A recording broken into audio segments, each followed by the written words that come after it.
Hey, good morning, Misfits. It is Sean Murphy, your founding Misfit. I hope everybody's doing well this morning. We're going to have Good a little morning, everyone. good morning, good morning, little conversation, little dialogues and understandings and awakenings and awarenesses. So I hope everybody's doing well this morning. It is April, I got to look at the thing, April 18th. It is the 423rd episode. Sounds like a battle or something, the 423rd episode. I hope everybody's doing well on this Saturday. Yeah, it's been a crazy week, hasn't it? I'm just working with my team over in the Philippines right now to get the link up for the Les Brown conversation. It's there, but something's not quite working, right? I'm not the techie guy, so I got Rio working on that right now. So hopefully before we get off here, we'll have a link and you can start having access to the Les Brown, the 3-hour overview that we did. And then part 2 should be going up probably tomorrow, if not Monday. So how's everybody doing this morning? Let's check in. Any awarenesses or awakenings? Let me check the chats here. Good morning, good morning, good morning, good morning, good morning, good morning. The 423rd Regiment. Yeah, that's what it sounded like. Yes. 1st Cavalry, 423rd Regiment of the Misfits. Reporting for duty, sir. I had something yesterday. Where's my phone? My phone's not here. I usually don't have it when I meditate. Let's see here. What was it? I was watching something yesterday.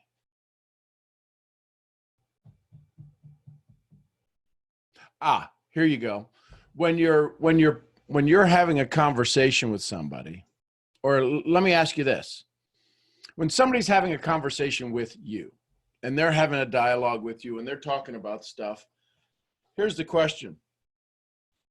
Have you ever had one of these two choices? One of these two choices to pick when somebody was having a conversation with you? And the choices were this.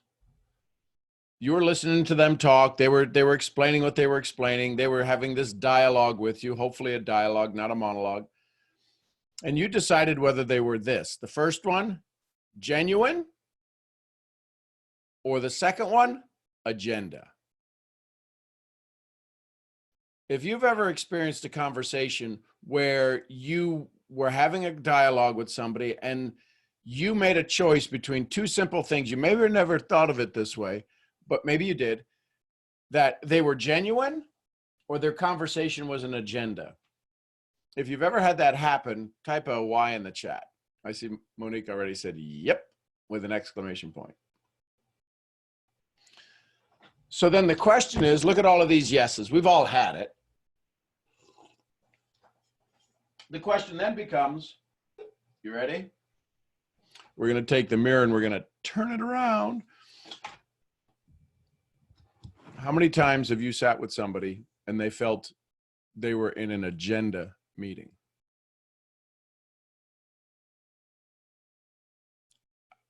At work, at home, prospect, person who's already on your team. So how do we check that? How do we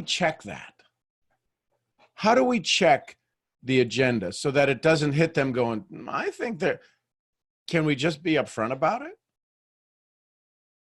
Hey, listen, I'd like to go over some things that we could have a conversation on. And hold on just a second. I have one time.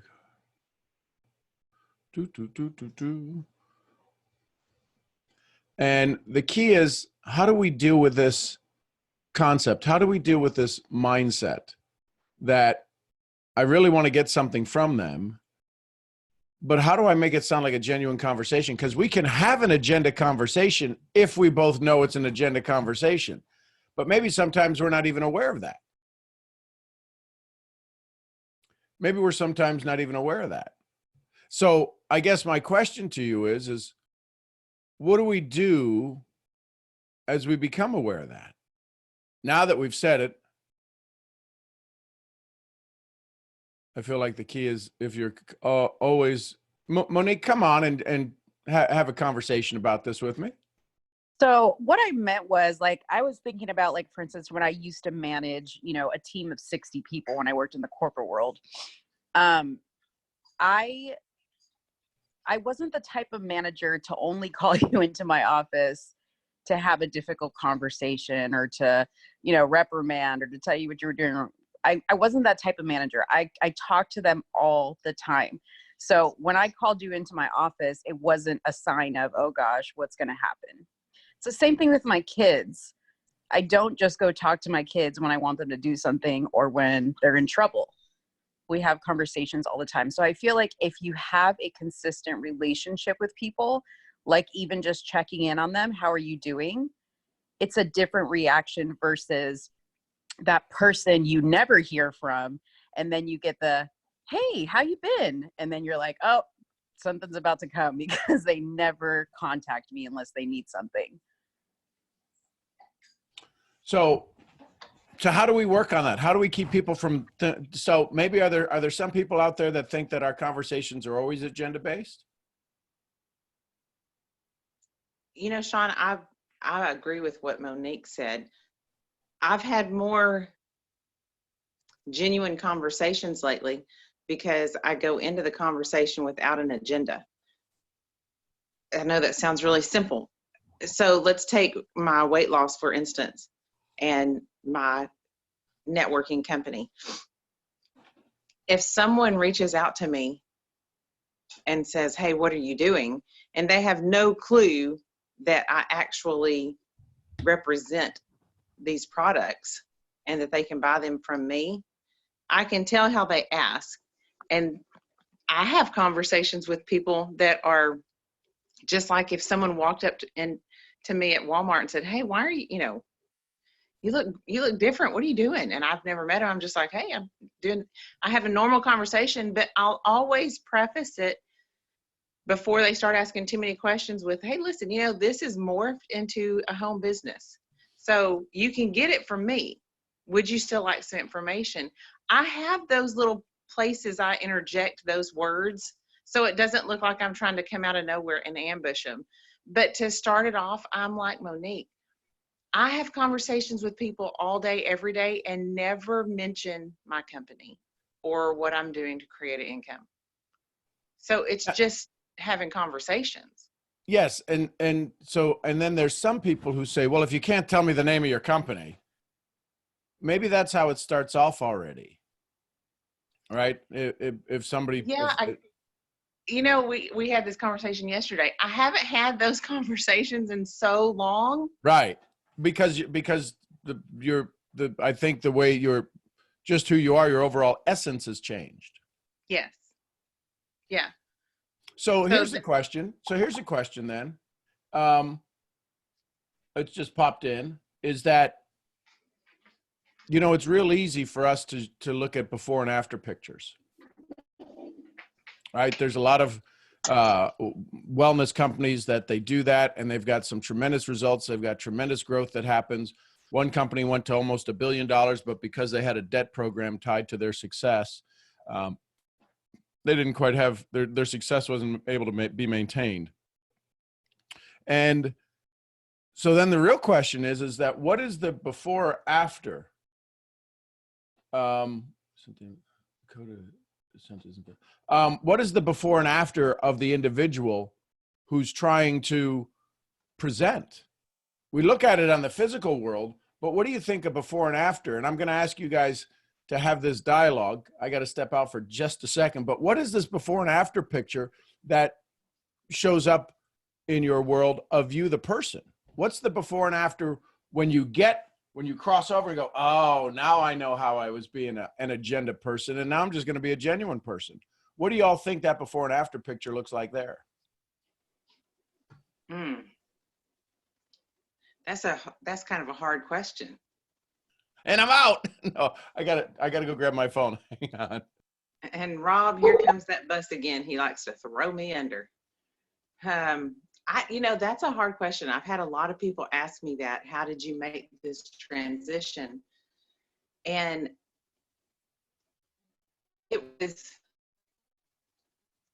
I think a lot of it, if I back out of it, the question with the first would be fear. And if you back out of that, the reason the fear is there is because I possibly didn't feel, well, no, not possibly. I didn't feel worthy, and I didn't feel like I was enough, and I didn't feel like I had what it took to be successful. But yet down inside, I knew I did. So it was this conflict of, I know I can do this, but I'm scared to death, and I don't think I have all the right things, and oh my gosh. And it was this horrible self-talk because of this horrible self-image. And then it backs into addiction to approval. Because if I say the wrong thing or do the wrong thing, then they're going to do this, and then they're going to say this, and then the person helping me is not going to ever help me again, and then I'm going to be stuck where I'm at, and it's this whole huge dialogue. And for me, I go from a slow Southern talker to like this fast, really quick talker who can't speak the language real well, and it goes crazy in my head, and my head explodes. And then I find myself just kind of sitting there. And then you look like somebody having a really awkward first date or first meeting, and you just like don't know what to say, and you just kind of go, "Ugh." And then the person's like, okay, this is crazy. You're just trying to take my money. Yes, Gina, we probably are the same person. So for me, it started with, my success has come since I've allowed Sean. Yeah, Sharon, that's exactly what I was about to say. Since Sean has come into my life and helped me develop my self-worth. And I needed someone to see and acknowledge what I had. I knew I had, but I didn't know how to say it without sounding like a pompous, arrogant brat. And when he said it, and I could say, yeah, but Sean said it. And then when I was having those dialogues with myself, I could still, again, blame Sean. I have blamed Sean for a lot. Thankfully, it's all turned out well. But I've made him be the blame for everything. And he was fine with that. And he walked me through this addiction to approval. And then words like guilt and shame didn't creep in anymore. And worry didn't creep in anymore. And to the point that he's done such a good job with me mentally that there's been a couple of times where he said something and I've gone, I think I really like it this way. And I've seen myself not have to have Sean's approval. And Sean he'll get a chuckle about him, and he'll grin and smile because he knows at that point I've gotten to a place where I haven't really had to have his approval either. So I think we can get on here and talk about this for 400 episodes about how to build a networking business. But until we get the mirror turned on ourselves and hear the words that come out of our mouth and the way we say them, and we smell the commission breath. And commission breath can be not just for money, but for the addiction to approval, the accolades. I need you to tell me who I am. I need you to tell me, how successful I am. Or I need you to buy something for me so I can make some money. Either one of those. So that to me would be it. I think if you were to ask me before I understood addiction to approval, I would say fear, or I didn't know enough. I think those would be the two places I start. Who's with me on that? I'm with you on it. For me, it was a little bit more dramatic because obviously my moment of change came when Gabby went through her addiction to approval, almost killing her. And when I realized that she was paying attention to me and my insecurities and my addiction to approval, and I was passing that addiction to approval onto her, I had no choice but to change. Yeah. Because it was life or death. And so for some people it's that dramatic, and for some people it's slower. But when you think about it, especially the parents that are on the line, everything that you're going through, especially if you have little ones, They're paying attention to you. So think about your addiction to approval very, very carefully, and recognize that I think we talked about this on a past call. Rhonda said it actually, that she has to be very aware that she's not passing her story onto her daughter, because, that can just, you don't even realize it because it happens so quickly, and it buries itself like a meteor in their soul. Yeah. So when it changed for me was when I realized I have no choice but to be strong. So I had to be strong for her. And in turn, I then realized, whoa, like, I don't need to be worried all the time about what people think of me. Now that doesn't mean that I never experience that. I do. But now I've gone into a habit of knowing that I can pull myself out of it quickly. I make a choice to pull myself out of it. I don't need to stay there. So, Yeah. Well, and having the back thing, thank you, Monique. That's exactly right. Having a kind of a backstage pass to me aggravating Sean and being in his ear all the time and being in his face all the time and on his phone all the time and everywhere else I can be, wherever he's at all the time. I can see it even in someone like Sean. The difference is we will, and I'm going to say we, because I still have this struggle at times, we will wrestle with it longer. And Sean has gotten so used to that and identifies it so quickly that he doesn't wrestle with it, but for a second or two. And then he's like, all right. And I think what we stumble over is we go to have these either, I don't even say prospect. I don't even use the word prospect anymore, but I do whenever I'm on these calls because that's the only way it's understood. We have these prospect conversation or prospect calls or prospect meetings, and we either sit and think about them and mull them over, or we start getting worried and scared. And I've totally changed how I even think about it. I don't prospect. I don't blitz.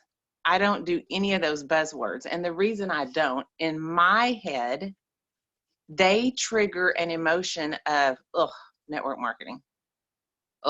Here comes the fear. Now I got to have the sales pitch. So that is for me. Now, if it doesn't do that for you, that's fine. You don't have to, addiction to approval, you don't have to do what I do.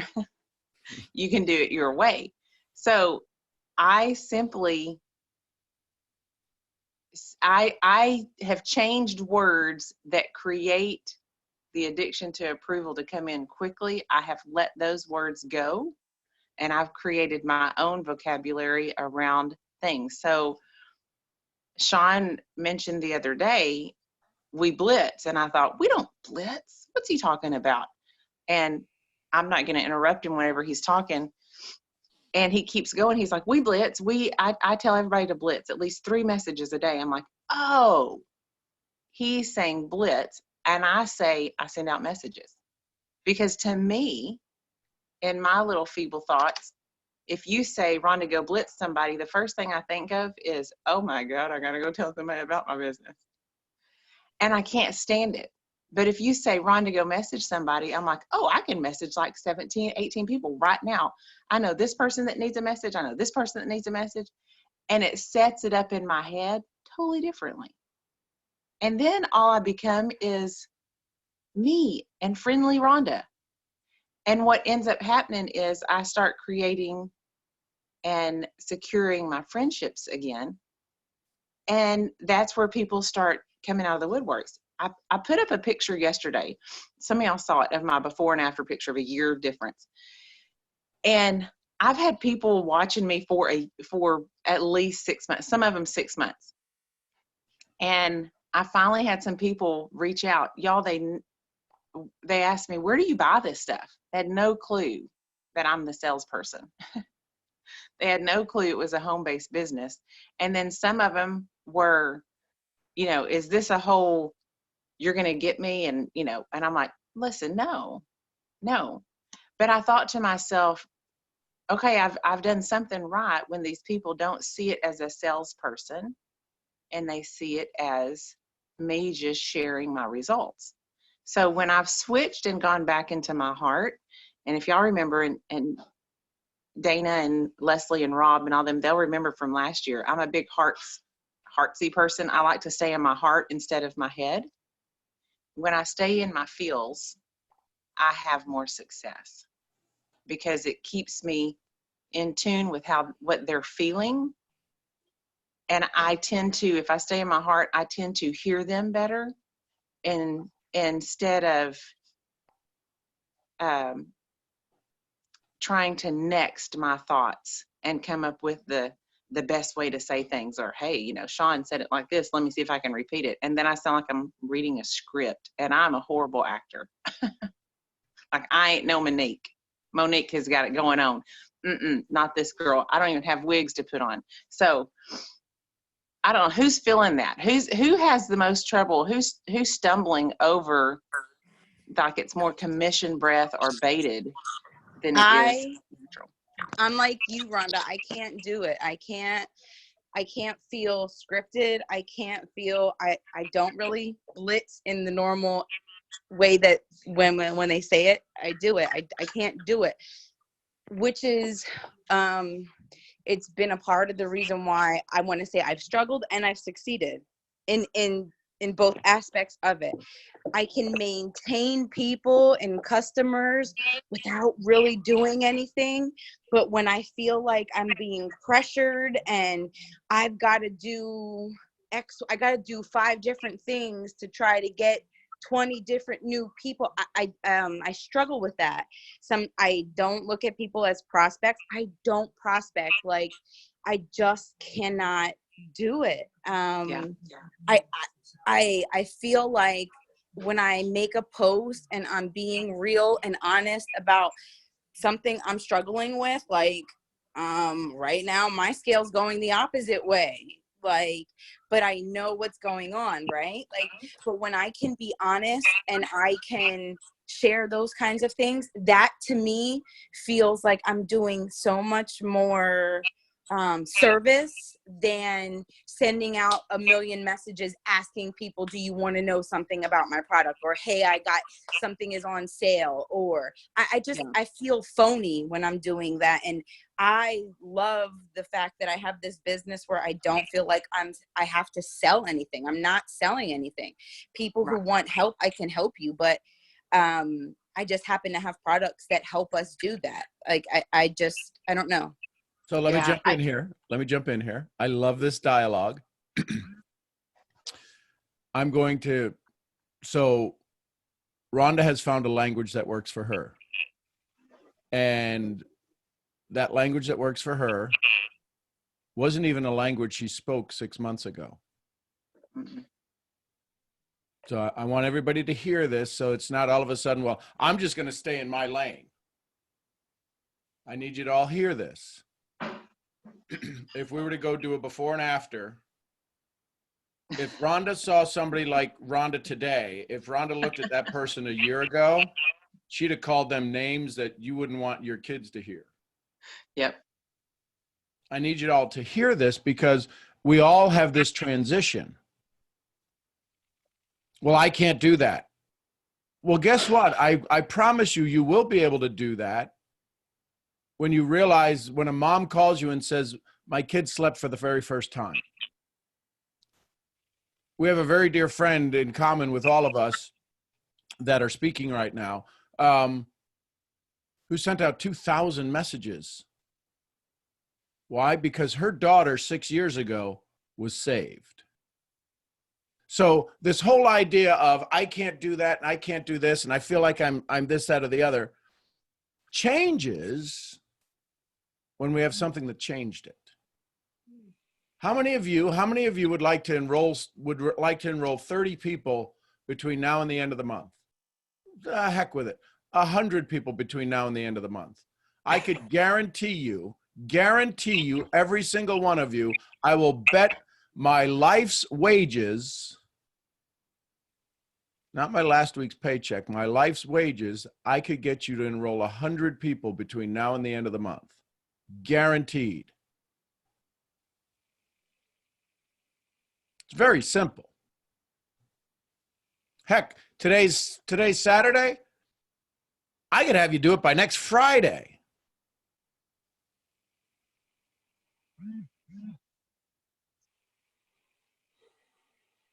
And here's how.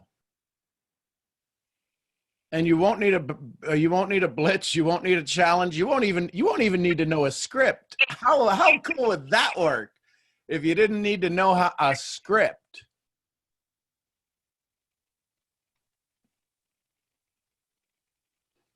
I would ask each of you to give me the name of somebody you loved. Type the name of somebody you love in the chat. Just type the name of somebody you love in the chat. I want to see if I pick a name of somebody who's not normally typed something in here.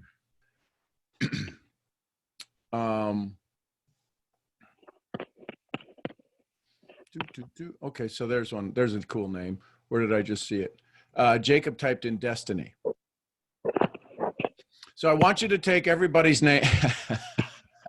I want everybody to take the name that you typed in there. Amit, Marilyn, Destiny, Amrit, Jenny, Leonardo, Naria, Carolyn. I want you to picture the last time you had a memory with that person.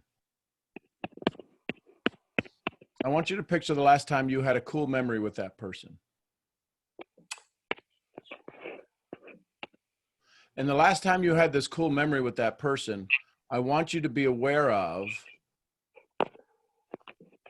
this conversation. And now I'm going to do this. I want you to all pick the highest building you can think of. Picture the tallest building you can think of, whether it's in your city and a city you traveled to, Eiffel Tower.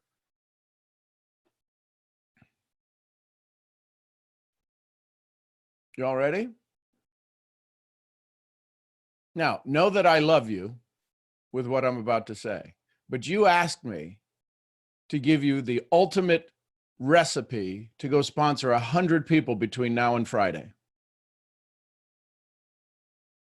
Remember question number 2 that I asked? Question number 1, can I help? This is my question. Can I help? Number 2, question, make you feel uncomfortable? This is the uncomfortable feeling here right now. That you're going to get an uncomfortable feeling, I promise you. And we're just sitting in our living rooms. We're sitting at our desks. We're sitting in a chair, on our bed, somewhere. But I want you to picture that person. Now I want you to picture you handing that person to me. Whoever that is, all of the names that you typed, Nina, Gabby, Ellie, Rosaria, Carolyn, Leonardo, Destiny, Marilyn, Epi, all of these things. You just handed me that person, and I've taken that person to the highest building you just thought of. And Friday at midnight, if you do not sponsor your 100 people, get 100 people enrolled, names, credit cards, and orders, Friday at midnight, I push that person off the top of the building.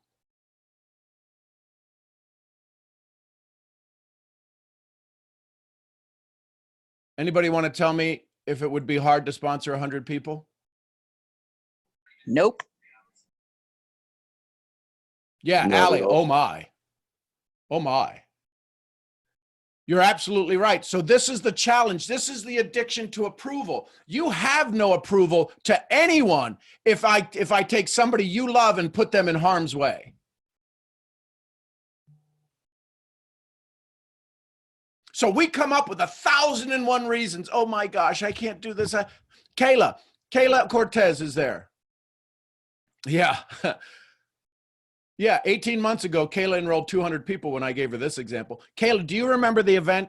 I believe you were there. I'm not sure whether it was Costa Rica or Panama. It might have been Costa Rica. When that little tiny peanut of a woman got up with her boyfriend and she said she couldn't enroll anybody. She couldn't enroll anybody. And I took her boyfriend and put her on the other side of the room. And I said, I'm going to throw him off the top of this building. Yeah, that was Costa Rica, yes. That was Costa Rica. I said, I'm going to throw him off the top of the building. She turned into this, literally her body physically changed, and she leaned into me, and her answer was, I said, could you sponsor 10 people by Sunday? It was a Friday event. And she looked at me, and the word that came out of her mouth was mil, which is 1,000. Get the heck out of her way. So my point is this. we keep coming up with 1,000, I don't like this language and I don't like that language and I don't like that. Those are all, that's just a bunch of baloney. If this depended on lives, you'd all do more than you'd ever done without even batting an eye. Because here's what I know. Every one of you, especially the moms, especially the ladies, you would get this done by Tuesday and you would hunt me down Wednesday, Thursday, and Friday. I'd be running for my life. So let's have this conversation. Why is this such an issue? Why do we come up with 1,001 excuses? Because it's about us maintaining and reaching a newer, higher level. If Rhonda can transition from something that she thought was just scummy, the industry a year ago, because she got hurt and lost 15 grand and this happened and that happened. And listen, I don't want to do any of this. I like you, but I ain't, you're nuts doing that. You're just. And then she doesn't want to blitz. She puts up 2 posts between Instagram and Facebook yesterday and over 200 people contact her, reach out. What? That's better than any blitz I've ever seen you on that she doesn't want to blitz on. Leslie Hebert puts up posts and people are reaching out to her. She's like, well, I don't want to blitz, but this is what happens when we become real and raw and natural. Listen, I appreciate everybody who put up their pictures of hugging trees. Do you realize what we just did? We went out and hugged trees. And it got people excited. It got people so excited that Rhea over in the Philippines, who works with me, asked the police officer who was yelling at her because she was breaking quarantine rules, could you take a picture of me so I could post it on Facebook? That was awesome. Well, I was about to say, when I put that note in the chat, I challenge anybody to tell me they don't blitz. If you have a social media of any kind, if you post a picture or a video of any kind, you're blitzing. You're also you also have an addiction to approval. Because what do you do when you put that picture up? You check to see who looked at it. You check to see who liked it. You check to see who shared it. That's exactly what you're doing. You're blitzing about yourself. So then here's the key thing with that. Let's go to Brene Brown. Shame versus guilt. Shame versus guilt. So if all of a sudden we have a picture up and we get 3 likes instead of 50 likes, are we shame or are we guilt? If we're taking 6 hours to try to get the right perfect post, that's trying to get validation. That's a blitz to see, do you like me? You're absolutely right, Monique. But you know the ones, listen, how many of you have posted a picture, done a video where you're just like, my hair's a mess, I'm this, I'm that. You were actually in your natural state, right?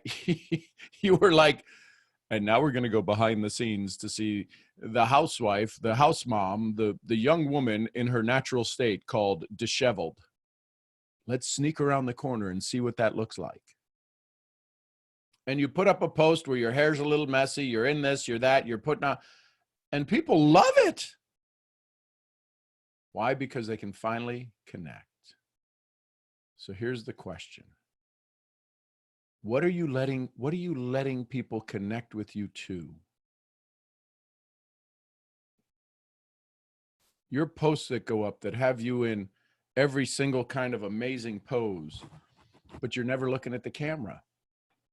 Listen, it's gotten to a point on Instagram that I actually thank people when they reach out to me, or I go look at some pictures and I'll scan their page. And if there's pictures that they're looking at the camera, I don't care if they're action shots or this, that, or the other, but they're looking at the camera, their eyes, I can see their eyes. I send them a thank you.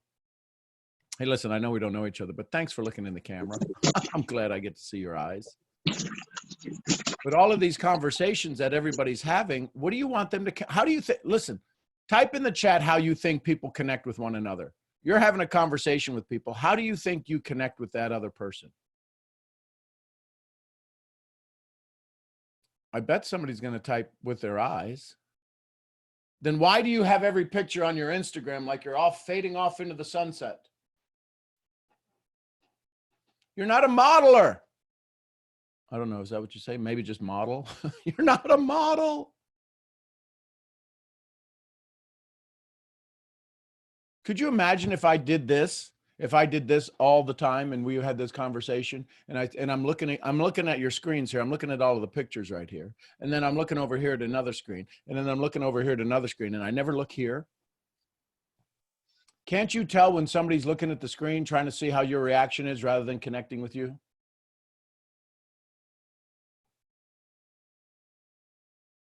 I'm telling you, you would have so much more connection with all of the people who are part of your organization when you start looking at the camera. And it's the toughest thing. It's the toughest thing for some folks. It's like, yeah, but this just proves we need human connection. Because if you can't look at that little thing right there and you're looking over here all of the time, it proves you need connection. We all need connection. But you have to understand when you're standing in front of the room, when you're the public speaker, right now, I'm a public speaker. Actually, I'm just a speaker in public because I'm not getting paid. See, that's the difference between a speaker in public and a public speaker. I get paid to speak in public. I get paid a lot. But right now I'm speaking in public and I'm connecting with you. I'm looking you right in the eye. But if I'm trying to see over here to get your reaction, get your feedback and everything else, that you can't connect with me. I can't connect with you.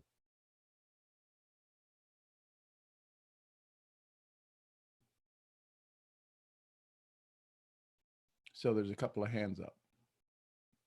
Hi, Julie. Where's my Julie? There she is. So I completely forgot my question. But I was listening to when Rhonda was speaking and so was Heather. And that's something that I used to struggle with too. Like every time my upline would talk about blitzing, or they will tell me something that I should be doing in order to see Quick question. Upline, male or female? Male. Yeah. Okay, go ahead. Yeah.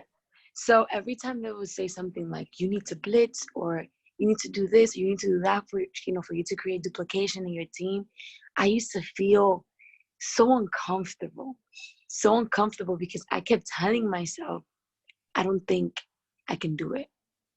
I don't think I can do what they're telling me to do. And what happened was I stopped, I didn't do the blitz calls. I didn't reach out to anybody on social media. I wasn't making an impact, which is something that I used to, that I want to do, that of course, during that time I wanted to do it as well. So I remember my question now, Sean. My question is this, right? Being that I went from a person that didn't like using those words, that didn't like thinking about it, that didn't like prospecting at all. I remember, I don't know if you remember, but on our call last year, I told you I don't like talking to people about the business. Mm-hmm. Being that I used to be that way, right? Now, something that's like bothering me a lot, it's the leadership that's required to move to the next level. Because I know that I have it. Like, I know that we can do this, right? That I know that I can do it. But is that leadership to go to that next level? Like, I don't know if you understand what I'm saying. So who needs the leadership? You or the person that's getting enrolled? I feel like I need it in order to help the other person out. Okay. So what skill or talent do you think you would need to help to say I've got the leadership? I believe I need to know how to invite, open. I need to know. Let's start with invite. Tell me what an invite looks like in your business. An invite, well, we follow something that's peak interest. Right? We peak interest, we ask them. Wait a minute. You just said you didn't like the formalities of things. What does an invite look like to you? You just gave me all stuff that you're repeating that you don't even like. So that's why you're not doing it. Why would you tell me the food you like? Well, here's the food I don't like. Liver and onions. Actually, I love liver. Here's the food I don't like. Liver and onions, spaghetti with linguine sauce and an eggplant parmesan. So that's what we do. Oh, really? So if I made that for you for dinner, would you come over and have lima beans? Would you come over for dinner? No. So what I do is, the way that I reach out, I would give them a compliment. I would get to know them a bit, and then I'll ask them, like we'll get into the conversation of what do we do, and currently with the quarantine, and then they ask me, you're so motivational, and then I hop on the phone call with them, and then I tell them more about the business, what it can do for them, and instead of me focusing on like what we have going on, like on the compensation, on the trading, whatever the case is, I focus on the end result of what this platform can do for them. And I know you mentioned that before, so I took that from you. I took that from you. So you have all of this conversation in the invitation? Oh, no. In the invitation is when I pique their interest. So I get to know them a bit, and then I hop on the Pique my interest. Right now? Yeah. Okay. So I'll start with something like on social media, let's say. I'll start with something, hey, Sean, I know we don't know each other, and this might seem odd, but I'm all Okay, about... so stop. We don't know each other. I'm done. Okay. Aren't you setting me up? Aren't you setting yourself up for... I know we don't know each other. Okay, you're an idiot. Bye. All right, so... Love you. You know I love you. I know. So what if It's you helpful. said... How many of you... Ugh.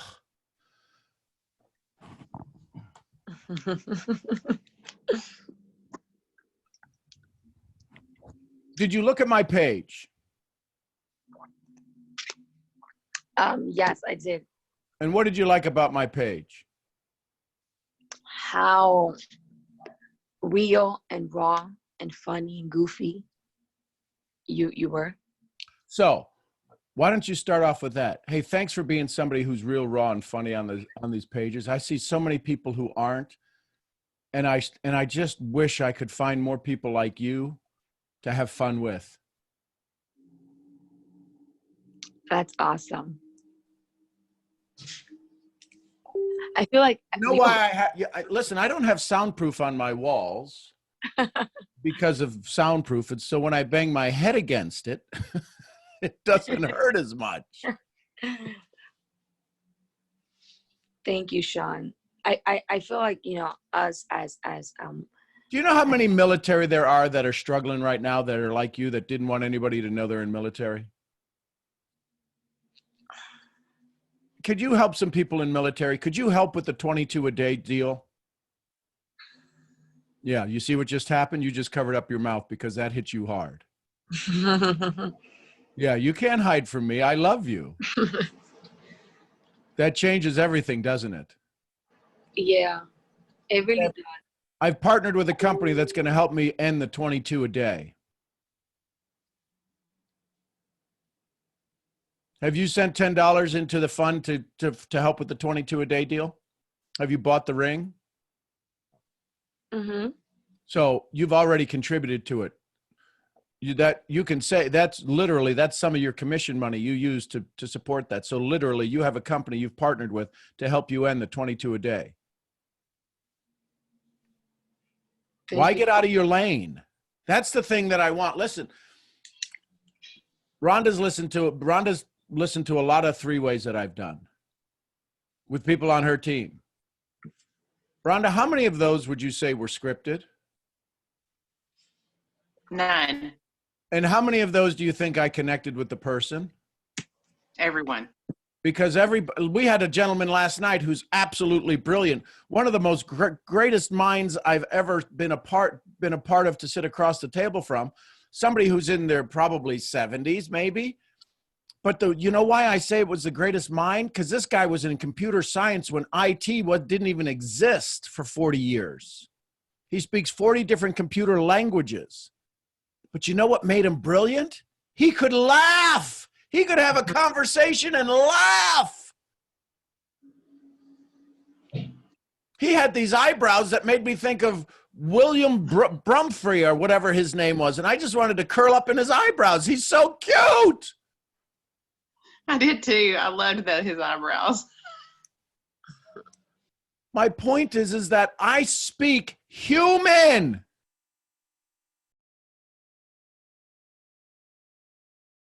I sit down with a powerful woman, a woman that is more powerful than I could ever imagine, Kyla Cortez, in Panama.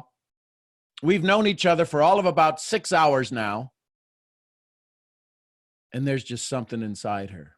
There's something that nobody knows inside of her. And I sit down with her at the top on this rooftop bar that we all go to because we had this amazing event. And I nuzzle up next to her, not knowing her whole story. I've known her for 6 hours. We've spoken. This is the first time we've ever really spoken in our entire relationship. And I lean up next to her and I go, "You're pretty amazing." Now, let's just call it what it is. This is some white guy upline from America going, and her radar goes like DEFCON 4, incoming missiles, battlefield, battle stations. But it does that for a split second. And she's like, who do you think you are? Now, she doesn't say this.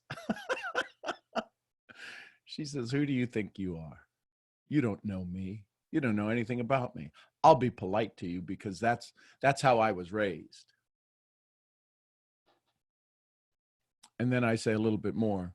There's a strength inside of you that nobody knows. I see it. I don't know what it is, but it is there. And I just want to say thank you for bringing it to here.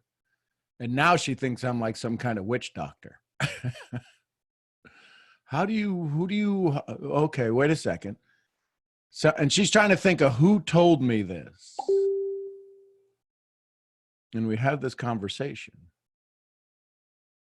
And we speak for about 30 minutes. And that was our first conversation.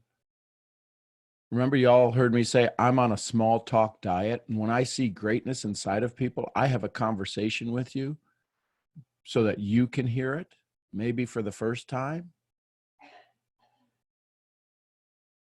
What if you just started to use that?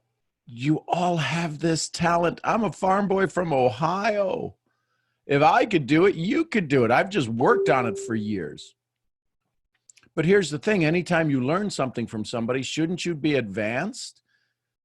That's why a second grade teacher teaches second grade. They don't teach third grade to a second grade because we say you're limited in what you're going to learn in my class. Why are you trying to teach first grade when people want to be taught life and you're trying to teach them a script that somebody said, let me give you something that'll keep you busy? Instead of, listen, write this down. Do you do stuff that keeps you busy or keeps you connected? Somebody better make that into a t-shirt.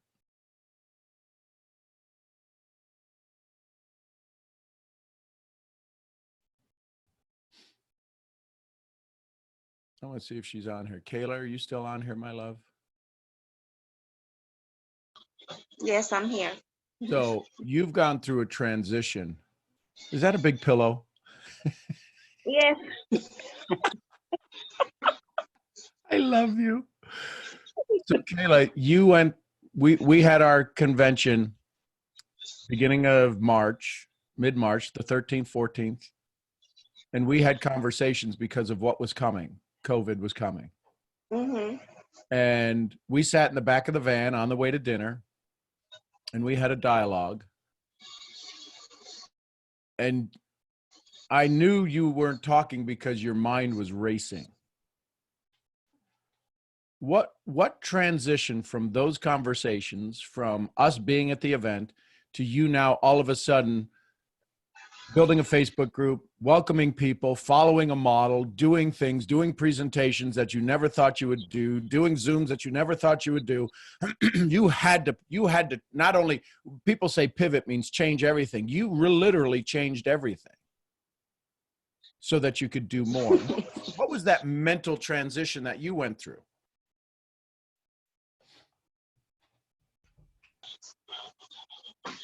Well, hello everybody. Well, when I was in that van and I was scared because I can feel that something was coming, because after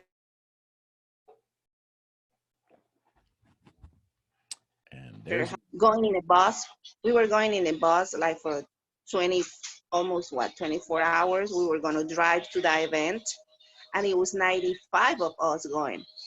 And with this COVID thing, in 2 days, we went down to 3 person going to the event, right? That's a scary feeling So think because about that. Think about you that. know something's Let going that on. sink in for a second. I know there's a little delay in the connection. 95 going on the bus to 3. Okay, so go ahead. Yeah. So that right there, my mind was like running too fast because I said something's going on. This is not normal. I'm not. I knew it was COVID, but like it is not right now. But I said something's going on, so I was scared and I was afraid, and and at the same time, well, one of the reason, hi, my rooster, yes. One day we will tell that story to the others one. So it was scary because but I was listening to when this conversation started about blessing, and I remember when I started this, when I didn't have anything, and I'm so glad that you mentioned that example of going on top of the roof, right? Because I remember when I first started here that I have nothing literal to eat. I know what nobody in my family, we were starving, and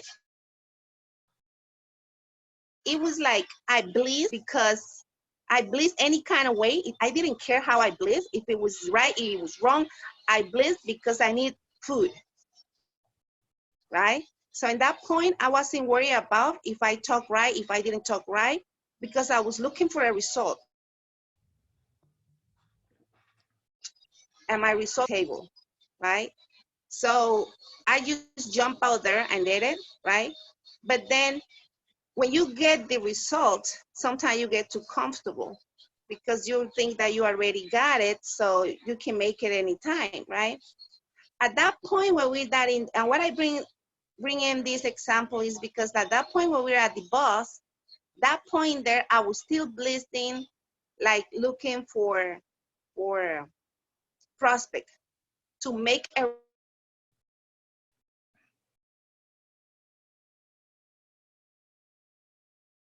result. To have a result was a number. So I didn't care how I did it because my result was $3,000 or $5,000 per month, right? But then when I see that happen, I was scared because I started to think, I can't reach that result no more because nobody want to listen now to what I was offering because I was offering without thinking. And even though I get the result, just listening and looking for prospect because I want that money. But by now, there's no people now because of the COVID and having only 3 person at the event. I was like, oh my God, I'm running out of people now. So how I'm gonna get that result? I can't blitz no more, right? So not the money, you want food, right? So when I talked to you, I was worried because I said, how I'm gonna get that result now without people? And that right there, you told me that we have in our hand, that we have something in our hand that now you can talk to everybody, even though, well, that's how I put it in my mind. You probably totally use other words, right? But in my mind, I interpret it like this. This is the moment that now that what I have in my hand, I can actually help people. Not just looking for my result of money or food. Right? It's just that I can actually help people. And when you start to say that, you say you already have in your hand something that people is going to need now. And you told her this thing, I mean, three days later, explode in Panama. I mean, without we having a case in Panama, we only have one case.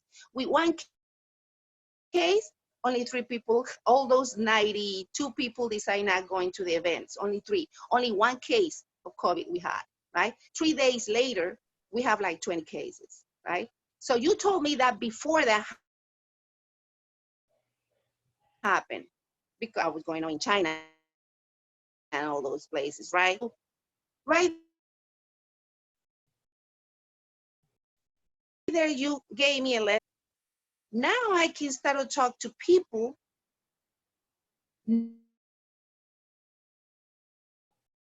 knowing that I actually was in that point where they at now. Because 18 months ago, I was in the point with no money and no job, and I'm wondering if tomorrow, what was gonna happen with me. So when you say that to me, I say, gosh, they all gonna go through the same thing, the same feeling I had without COVID. So I say, I didn't want nobody, that point that I need something, I didn't want nobody look at me like saying, oh, she won't say yes. Or what, she probably don't need it. I want anybody can talk to me. And I say, these people are gonna be in the same way. I don't have no time. And yes, bliss, but now it's really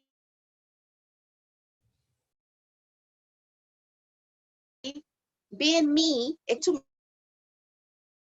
me, and there is a lot of people out there that I know. So that's what changed. I changed, my mind changed, that all these, well, it was 17 months. I was looking for a result, but not I wasn't looking for the cause of the result, right? And that changed to me. And I say, from now on, I stopped looking for whoever I think that will give me that money or will have that money to enter,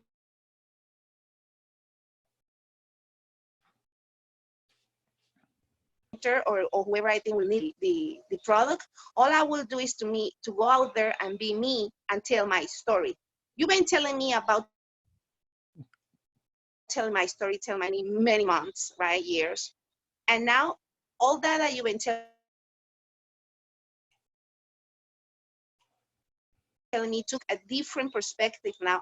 I mean, I don't feel bad for how I've been telling my story, but now I understand more now of actually not even worry how I talk out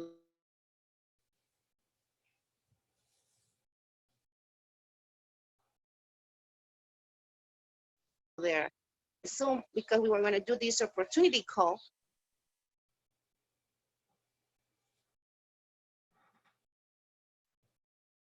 and they can, GPS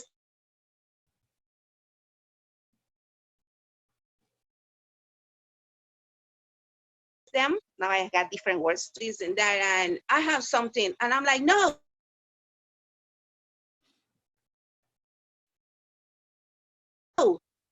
be you. You don't always sit like this when you talk to people, or some people do, but not all of us. And I said, be you, be comfortable, be who you are. And they're like, Kyla, but no, I said, no, you just have to be you, right? And I remember yesterday, one person wrote to me and she said,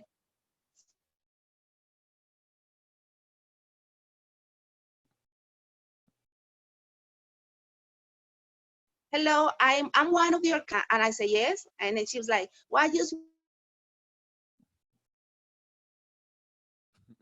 It's like I received your invitation and I saw your testimony about the business and how you were 2 months, how were you before, right? And she said, and I want to thank you, and you are so blessed, and you just changed I don't know her. And she said, you changed my life. I want to do this business. I only buy product, but I want to do this business because I thought, listen what she said, because of your picture, I thought that you were a rich person, that you will never talk to a poor person. I mean, she gave me such a big lesson right there. She said, but when I listened to you, I realized that you and me are the same. I was like, oh my God, she gave me that lesson. And this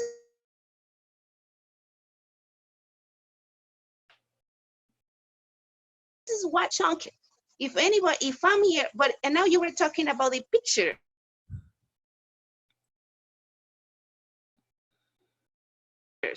And that picture, they don't see the story behind the picture. They don't know. They only see probably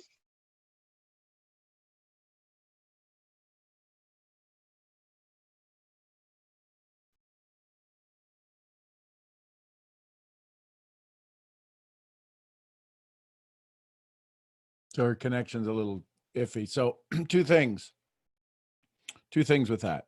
One, how many of you might have been in your mind getting frustrated with the signal, with the connection signal? Don't type any chat. I don't need anybody to respond to this.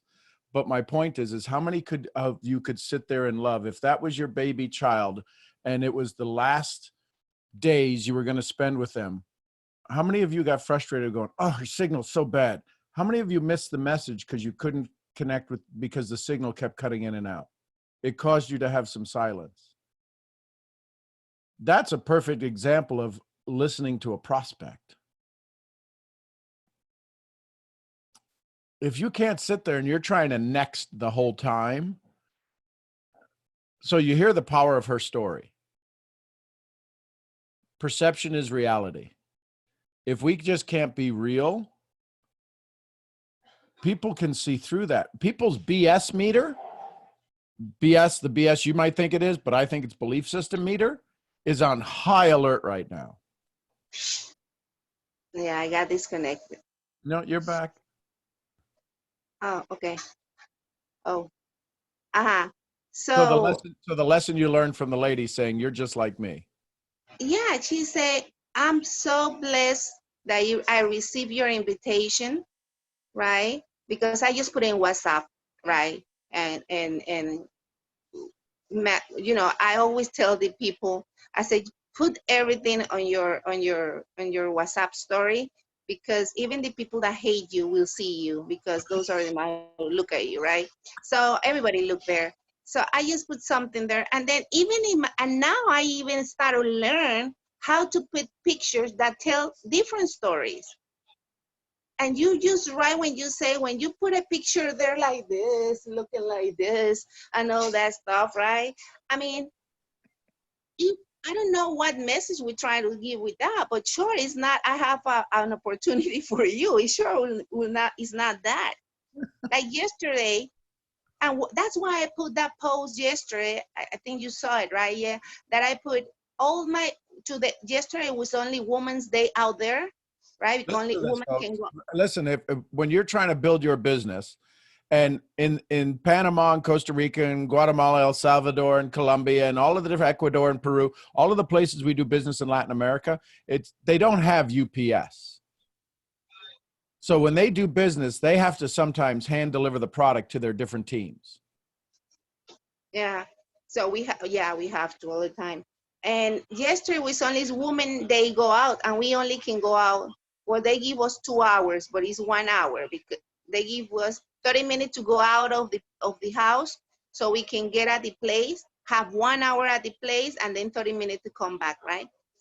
So yesterday and it's only woman one day, men other day, right? So yesterday was Women Day, and we all decide to put in our mask, take that hour, because we say, you know what, this is after a Zoom that we had, I said, this is a genuine way to show the people that we have something without talking in a picture, that we have something that they maybe might raise their hand to say, what is that, right?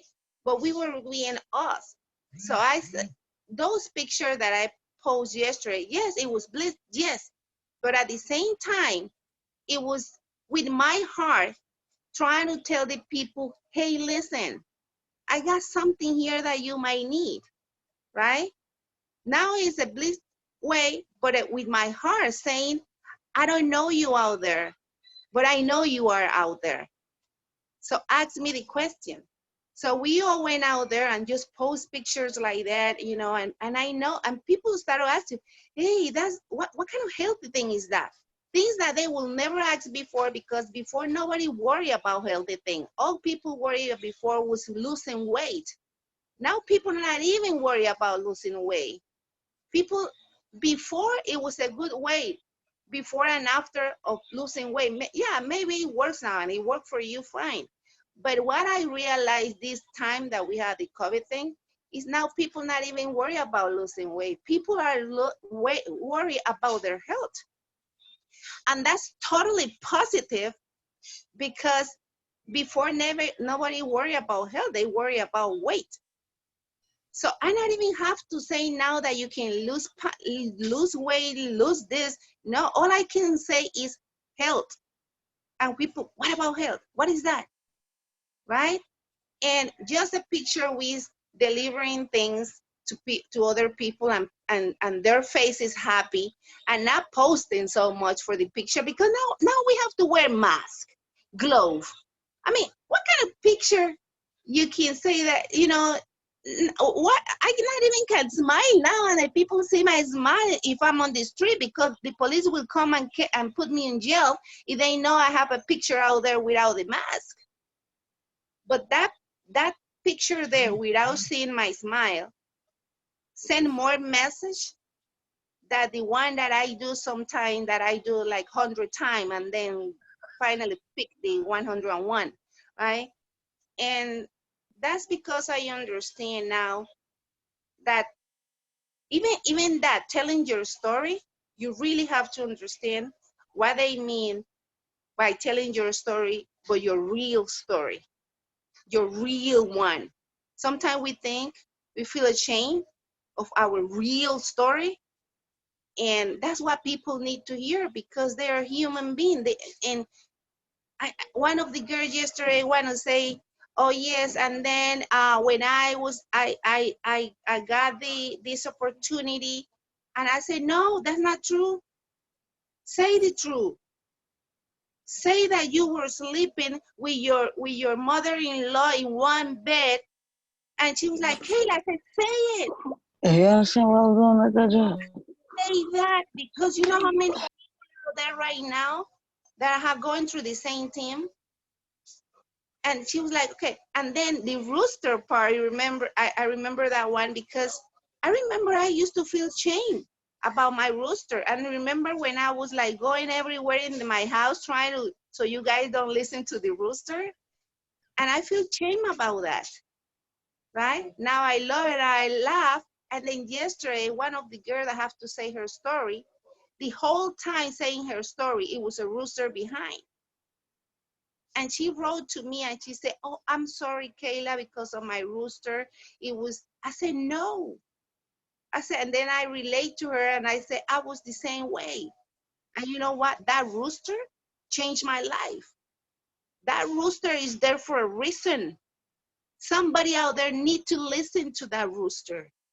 Don't hide your rooster, because you know how many people out there with a rooster need to listen to your story and need to listen that they can make thousands of dollars even though they have a rooster in their yard. And I'm like, don't do that. And then I say, thank God that I had a rooster in my house and that everybody listened to it. So it's your real story. You go out there listening, yes, this is their business. You can't just stay hiding. How are you going to do business hiding? Not in this world, not in these times. But if you want to go out there being real, being your real story. If some people don't like your story, well, it's not for them.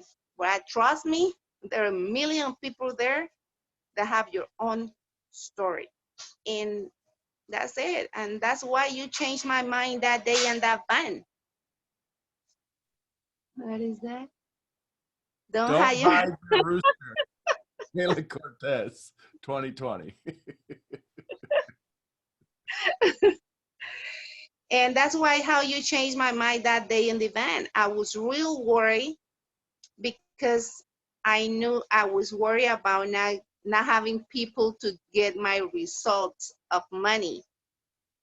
And now, and then after that, now it's like we're making, I mean, yeah, the business probably went down a little bit. Yes, it's true. But now I realize that like yesterday, like, okay, 2 days ago, I had 88 person, right, in my business 2 days ago. Today, I'm kind of close to the 200. Why? Because I told everybody, let's be us. Let's tell our story the real way. And from 88 to almost 200 in 2 days with the COVID at home, not going out, and people telling you, I want whatever you have, and I want to do whatever you do. And I not even tell them what I do. And they say, I want to do what you do. 2 days in Panama, I don't know, well, I don't know the other country, but in Panama, having that amount of people in 2 days, new people, no, something good is going on and some good changes are happening. So that's what I have to share. Thank you. Kyla, I love you. You know I love you. And I want to just pick you up and squeeze you and squish you and put you in my pocket. Because you implement. You again, you look at me sometimes and go, crazy gringo, but I'm going to do what he says, because the last thing I did worked, and I'll try this again and it worked, and I'll try this again and it worked. I can't believe this is going to work. Oh my God, look, it worked. Yeah. And this is when we get off of the because in Latin America, folks, they literally usually only look for business builders, people who wanted to build a business. And they had to make a shift. They had to make a pivot and go talk to their neighbor, have a conversation. They never used Zoom. And now all of a sudden they're doing Zooms every day, and they're talking and telling their stories, and they're posting pictures about delivering stuff. Women, powerful women delivering stuff to families. That's got attention. That's gained attention. And now, you know, Kyla, I don't know if you've thought about it from the business side, but going from 89 to almost 200 in 2 days, can you imagine what happens when COVID goes away? Buckle up, Buttercup. So I love you. I appreciate you. And I want everybody to hear this story because this is in Panama. This is in Panama where their street address is the third red door after the White House where the telephone pole broke. That's their delivery address. That's why you can't put something from Amazon or Prime or UPS. And when we look at that and we go, well, if she could do it, I could do it.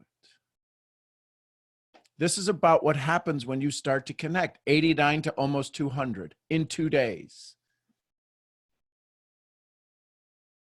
This is about just becoming real. Right now, there's a shift. There's a transition. The Dalai Lama said, and you guys are going to hear me say this time and time and time again. The Dalai Lama said, the world will be saved by the Western woman. I'm just taking Western out. This world right now, this mess that we're coming out of, when God said, go to your room, who usually says, go to your room? It's not your father. This time it was our father. And you know who gets you out of your room? Your mother. Your mother comes and has a conversation with you and go, your father's mad at you. You might want to do this, this, and this. And we're going to come out of this room because moms and women from around the world are going to say, it's okay for you to come out of your room. Just don't be a goofball again. Otherwise your father's going to get mad. He's going to go back off to work, but we got to stay here. Look at that little peanut eating an apple in Heather's arms. Hello, baby. Hello. I love that smile. Brittany, good morning, Brittany. I see your hand up, my dear. Good morning. Good morning. Let's see, what did I want to talk about? Two things, or quite a plethora of things I like.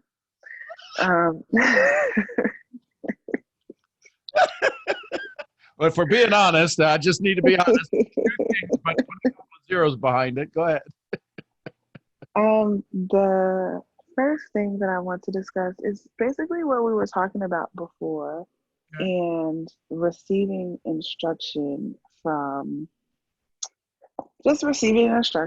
not necessarily our personal self aligning with that instruction. And it being quite,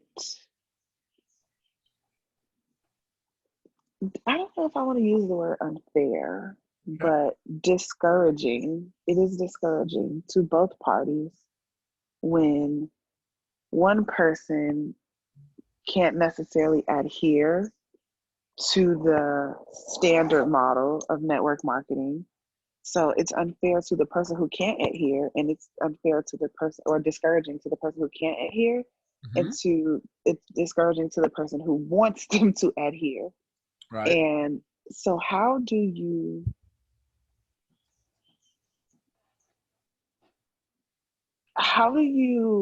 translate that to someone when I hate speaking encrypted messages. Like, it's so hard to get out what it is I want to say without being on the line. There's a difference between going to a birthday party at your office and inviting people to your house for a party. Right. So network marketing is typically, Bob's having his 35th birthday party down in the conference room. Are you coming? Ugh. I guess I need to make a showing. Right? Got to follow the rules. Be polite. Even though you don't like, right? Even though you don't like Sam or Peter or Tom or Kathy or Joan Ann. And who is it? I don't even like her. She never responds to my emails. Yeah, but you know, so-and-so's. So that's network marketing. It's the office. Right. But what you're trying to build is come to my house for a party. And somebody's telling you, no, we got rules. This is a volunteer army. And if you're trying to follow rules where somebody's saying come to the office party because it's Tom's party and nobody likes Tom, but he's the guy in charge. Why do we go? Because we don't want to look bad and we don't want to get fired. We're in a volunteer army. You know where you're. And the thing is, sorry. Go ahead. I don't care about looking bad or getting fired. Like I think that's where the part comes into. Like, I don't care. Army, but you still have to have results. Here's the thing. My mentor taught me, he says, do it my way till you can do it better. Let me get you results until you can figure out your own methodology, your own path, so that you can do it better. But I do have results. What's that? That's what I'm so confused about. You do have a vote? No, I have results. Oh, results. Okay, good. But are they the results you want? Yeah. So they're not results that nobody else want. I'm not trying to get results that nobody else wants from me. Are they at the level that you need them to be? I don't understand what that means, because I don't need them to be. So the results that you're at right now, you're good with where they're at, and they don't need to go any higher. False. Yes or no? No. Okay. So do you want better results? Yes. And has anybody been in your business shorter than you or equal time to you having better results? Close to me, or just in the whole? No, just in the whole company, in the whole business model. Yes. Yes. So there's people having better results. Would you like their results? Not necessarily. So they're having better results, better than you, but you don't want them. The thing that's deterrent to me is that the method of achieving results. Listen, you're reading into the question. I'm asking you simple, basic questions, and stop reading questions. Do you want, if you could get the results through your own methodology, but you could get the results that they have, would you want those results? Yes. Okay. Can you do the things necessary to get those results? Yes. No, the answer is no, you're not there. Okay, no. Right? I mean, think about it. No, right, yeah. So what has to change? You're either going to change the results or you got to change you. Either the results aren't worthy of getting. I would prefer to change the result. Okay, so you got them. So be happy where you're at. No complaints. No question. Well, the question is, or the discrepancy lies in being deemed, quote unquote, disobedient. This, are you in a church or are you in a business? I'm in a business. Okay, so And you signed an independent distributor contract, yes? Absolutely. Okay, so there you go.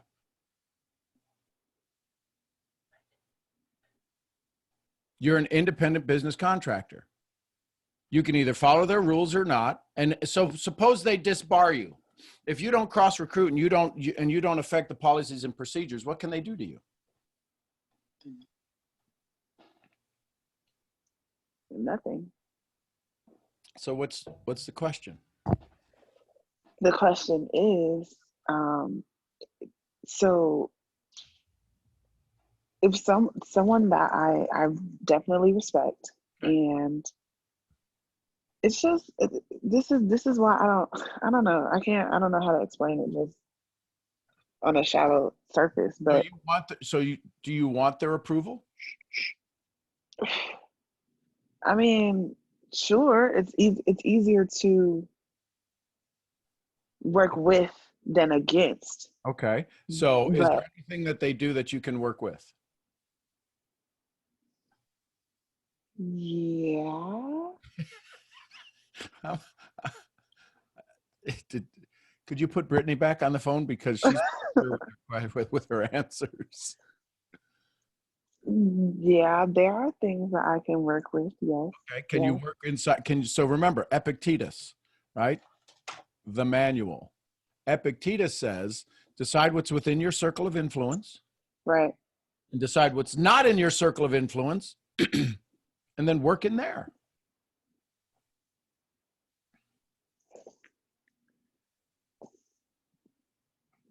Listen. Okay.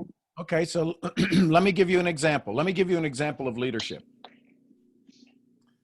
If you haven't guessed it by now, Kayla's part of my organization in Panama. Do I do what she does? What do you mean by that? Do I build my business the way Kayla builds her business? No. Does Kayla build her business the way I build my business? No. Does Kayla build the way Kayla builds her business? Yes. And do I support Kayla? Absolutely. That's good leadership. Right. So figure out what it is that you do. And if you're not getting support for doing things different, then you've got to be aware of how are you being fed? How are you being led? How are you being trained? How are you being released? Listen, when we sat in that bus for 25 minutes and I could feel it was palpable, the fear. She had 95 people coming to her event on Friday, and on Wednesday, 95 people are signed up to get on a bus to drive from Panama to Costa Rica. And the day the bus left, there were 3 people on the bus.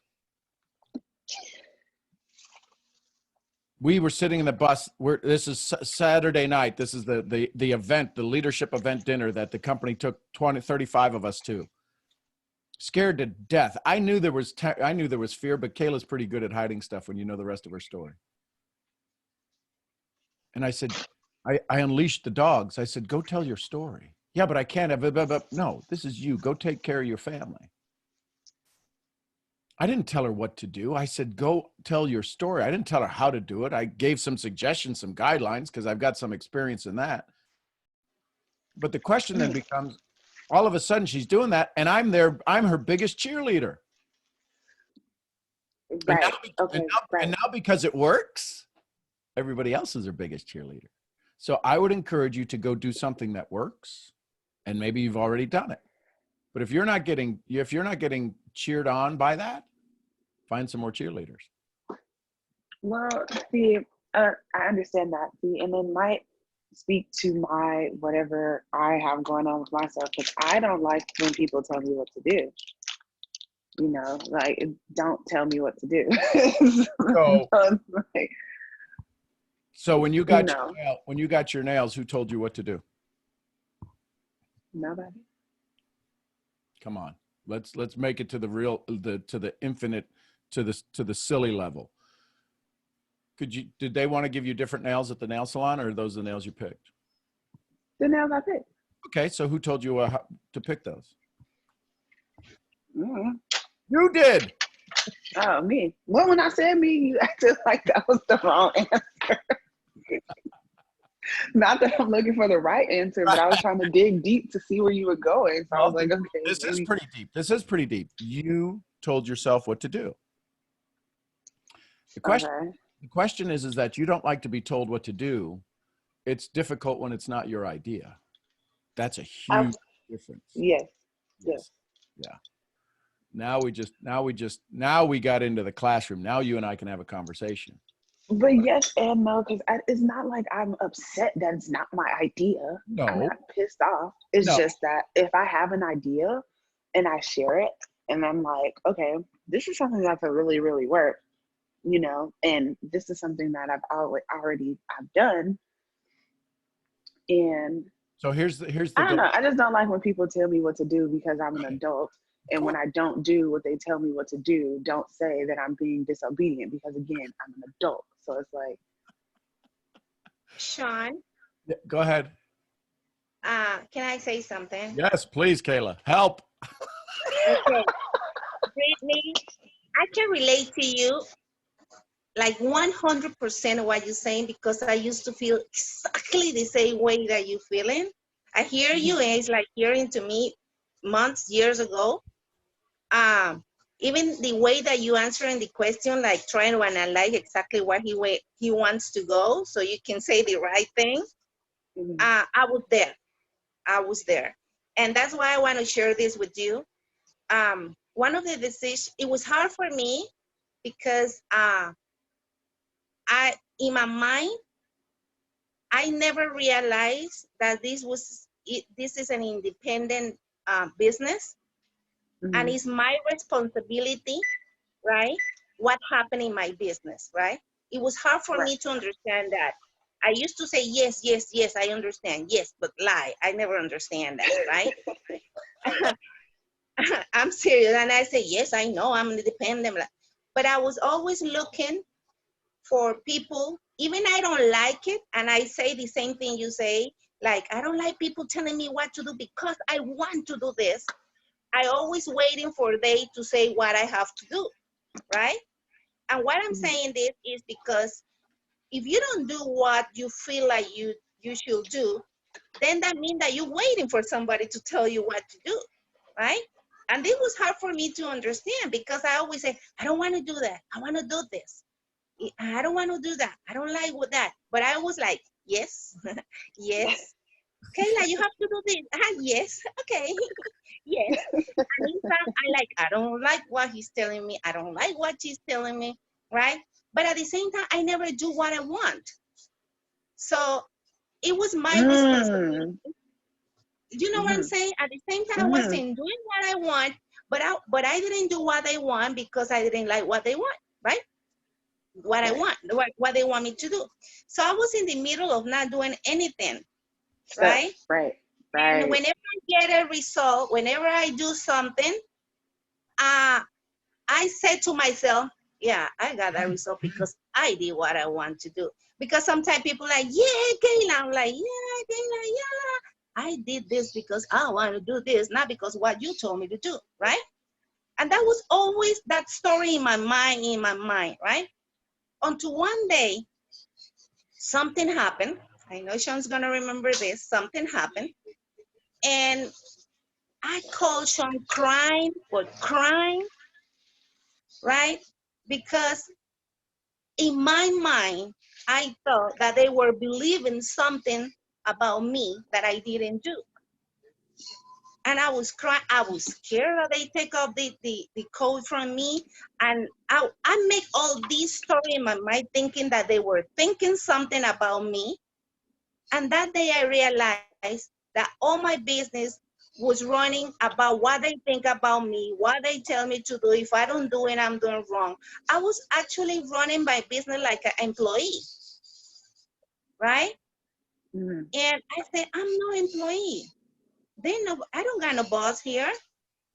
Right. I'm going to follow whatever my heart tells me to follow.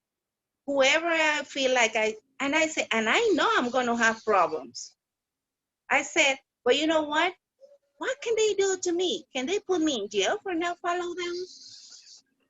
Yeah, they probably get mad. Yeah, probably problem is gonna be there, but I'm gonna be happy. I'm gonna follow who I think I should follow, and as long as I get results, as long as I do what it makes me happy, and I started to do that, and then things started changing. And you know what happened after that? They still clapping me. They still say, "Yeah, Kayla."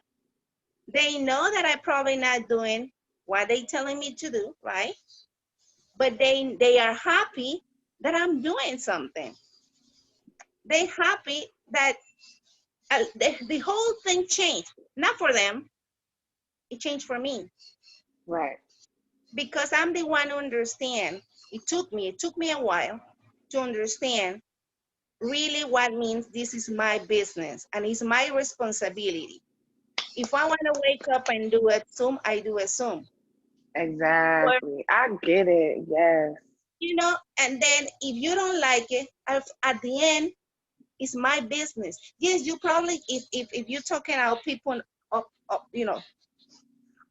over there, top of you, um, yeah, they probably will get money out of what you do. Yes, but you doing your business because of you and you are your people under you, right? Who you Exactly. want, who you want. Listen, I love when people follow me. Yes, I love that. I love when I know that I help people. It's a nice feeling when I know I help people that are not only my organization. I love that, right? That whatever I say, whatever I do, it helps others, even though they're not in my business. That feeling is great. But you know what I always concentrate to? That the people that are my responsibility, meaning the one that are under me, right? Yep. I'm Yep. actually helping them. Yep. That they see me like I'm doing something, Yep. right? And understand that they looking at me and they will do it. If they believe in me, they're gonna do what I do, right? And then to finish this, what I want to try to explain to you is you just said something. You don't like you don't like somebody to tell you to do something. And that's a totally lie. And I'm sorry I tell you this. And you know why? Because I used to say the same thing, but I love when John tell me what to do and what I take it the right way. Because I believe what he says, the way he say it. And even if I think he's crazy when he tell me to do something, and I say he really got know this time, right? But I still do it. I Mm. still do it. So that thing that you don't like people telling you things, it's a lie because I used to tell me that lie too. It's just it's whenever you pick someone that really inspire you, you Yeah. really look at that person. Maybe Yeah. maybe they not inspire you, but that's not their problem. It's your problem to solve that. Well, find somebody that inspire you. Find somebody that got results. And do it. And that's what I did. You heard what I said before that these people from my organization asked me, Kayla, here is my story. I'm gonna do it like this, and you hear me saying, no, no, don't do it that way. Be yourself. Be yourself. I was telling them what to do, and they did it. Did they feel bad about me telling them that? No. Guess what? And I did tell them that what to do, but because they trust me, because they see something on me, and I love that. I learned that one from Sean too to say I love that, right? So, That so, just made me. so that's the message I can give you because Thank I you. hear you talking and it's just like me, exactly the way I will answer the question that he just say. It's just exactly the way I feel. And I even cry and I feel bad with myself. I say, oh, but they tell me to do things I don't do, but I hate it. But I know if I don't do it, I will get in problem. But I hate it, stuff like that. So that's the message. I'm sorry, Sean, but I Kyla, had I to. love you. Listen, No. this is why we need powerful women. I couldn't say that to Brittany, and you don't know. You listen. This is two very strong women, both very ethnically based, both very strong in their culture. And so you're the only one that could say it, Kyla, to Brittany, and that she's going, oh, she's having all these ahas, and I'm sitting there going, I thought I said that, but evidently I didn't. And you know what's so crazy? So she's saying it, and as she's saying it, I'm like, Britt, you already knew this because, you know, when I first came on here and I was like, I got two things that I need to talk about. And I was like, okay, I need to attack this first thing first. The other thing that I was going to say was that I feel stuck. And Kyla, this is something I already knew, but she just reaffirmed it for me. I feel stuck because it's like, I don't want to go this direction that everybody else is going. I want to go this direction, but I'm not going in that direction. So my feet are literally planted. So if I want to listen to myself, quote unquote, I need to do the things that I want to do for myself, for my business, and run my business the way that I would like to run my business. And it also made me think about the difference between instructing somebody, do this, do that, do this, do that. And then when it comes to Sean more so gives directions. Okay, where do you want to go?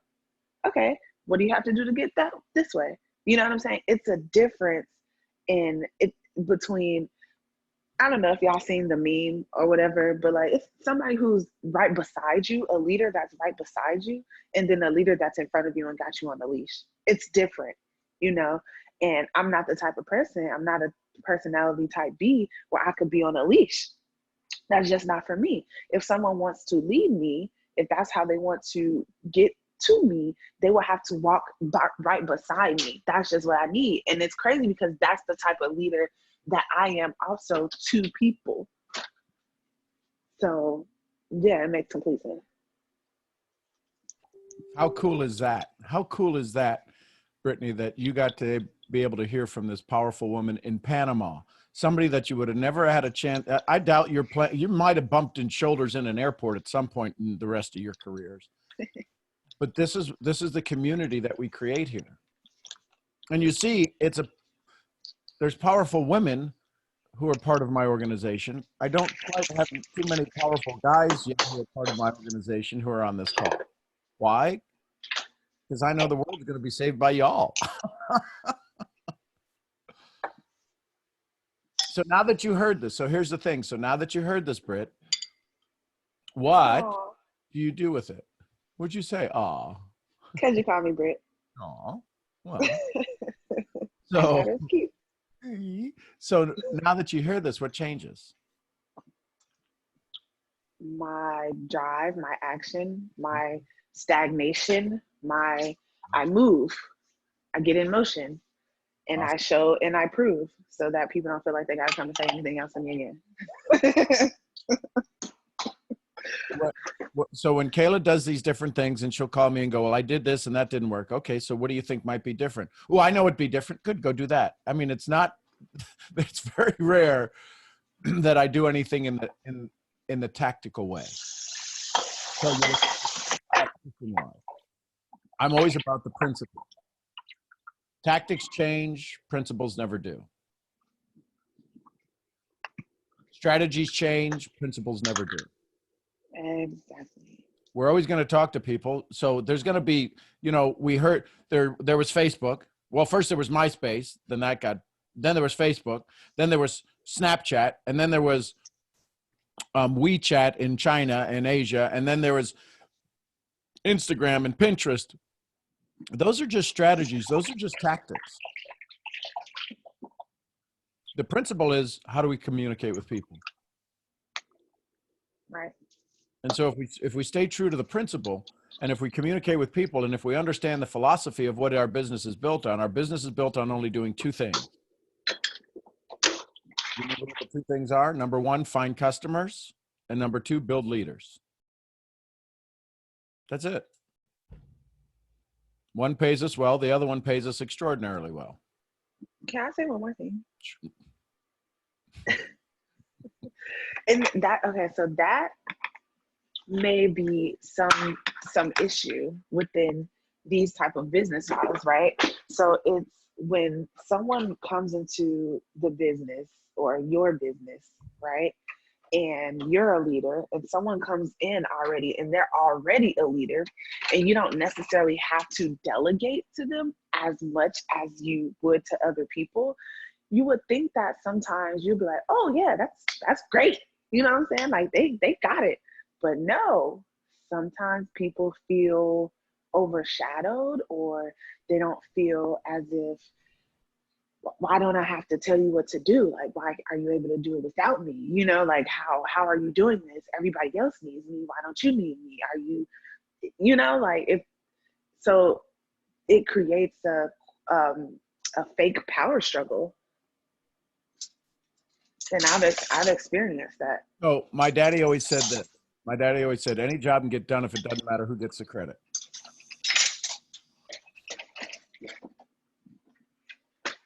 So I work in that philosophy. There's a lot of things that I do that create tremendous results, and nobody knows where it came from, and somebody else stands up and gets the credit. And I go, you know what? That's awesome.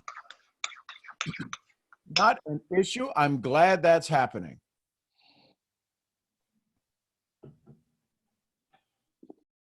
Because it doesn't matter who gets the credit. I got to take care of my family. And if my family is to put more smiles in the world and to build, either to find customers or build leaders, if I'm building a leader and they go do that, and because of the business model I'm in, I get rewarded when I invest in people and I pour my time into people, and people want to do things a little bit differently and see things a little bit differently and take that chance on themselves, I get handsomely rewarded for that. I will help you do that. We will learn together. You ain't me, I ain't you, and you got something to teach me. I will put it this way to what she said about other leaders coming. I mean, the same way that you don't want nobody, you know, some people not tell you not to, something what to do. The same way probably they don't want you to tell them what to do, right? So you want to be yourself. Let them be themselves, you know, because at the end they are in the same position that you probably feel right now too, because you feel like you have the ability, the power, or whatever the word is, correct word is, to do the things right, or to try to do the things some kind of way, and you want nobody to tell you not to. So you will love somebody to tell you, go ahead, Brittany, do it that way. If you think that's the correct way, go ahead and do it. You will love somebody to tell you that, right? So you will love that. Tell them the same thing, you know. I mean, we all hear different person, and we have, I don't know where is the camera, so that probably, I turn it around. I think I'm looking somewhere else, but anyway, I think it's here. So just let it be, and just think about you. Will I love them to say that to me? How I am? We all start like a baby, right? So we all have things to grow. We all have things to learn. I did a lot of things, trust me, a lot of things, and I know I still doing it. And I say things before too, that then years later, months later, a day later, I'm like, oh my God, I can't believe I did say that, right? But I was being me, and probably at that point it was correct. And then I grow, something else change, something, I learned something. And I understand that at that point, that's what I needed. But now I know I can use probably the same story and add something else. So we all need to grow, and you don't know what part I have to grow, and I don't know what part you have to grow. So we all have to, as long as we respect that and know that that person wants to get something, accomplish something the same way you do, then you respect that and just love the person. I mean, this thing of loving people is real deep, and we feel like we understand it, but we don't. I mean, I used to, when I first started this meeting here with Sean, and I remember I say, I love everybody, I'm so big love. And like 3 months later, I was like, shit, I don't think I love no one.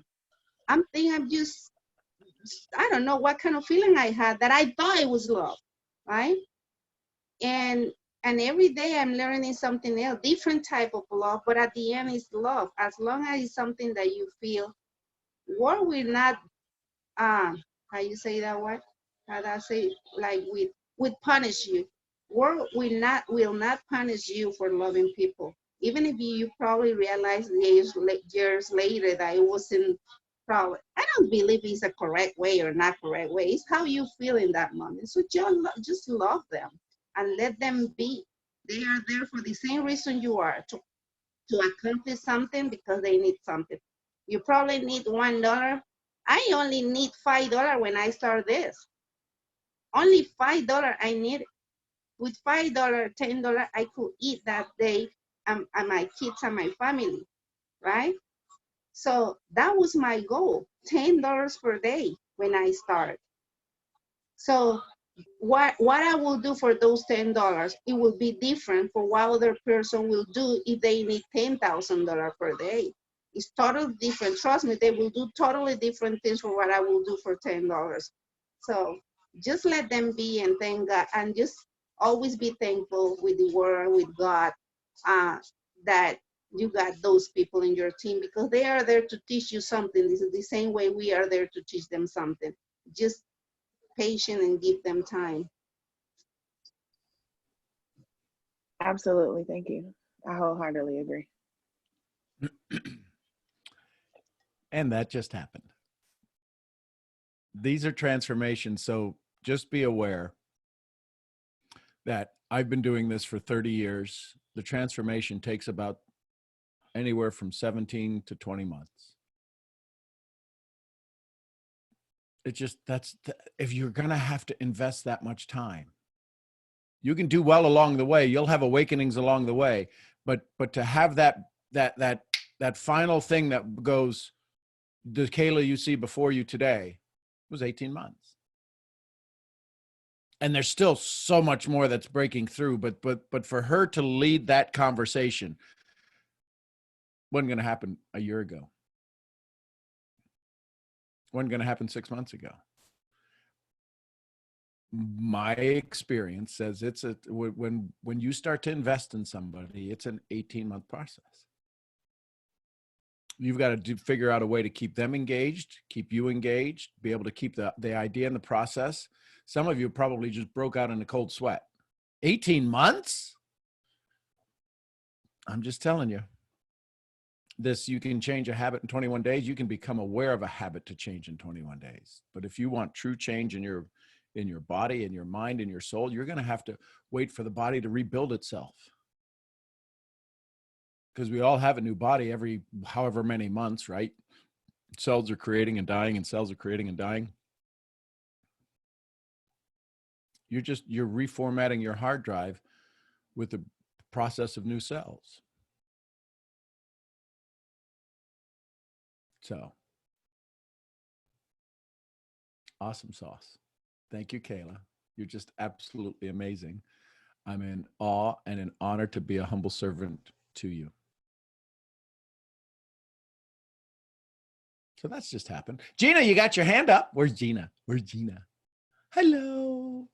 Hi. Hello. Okay. So I kind of had an aha moment right before the call. Oh, cool.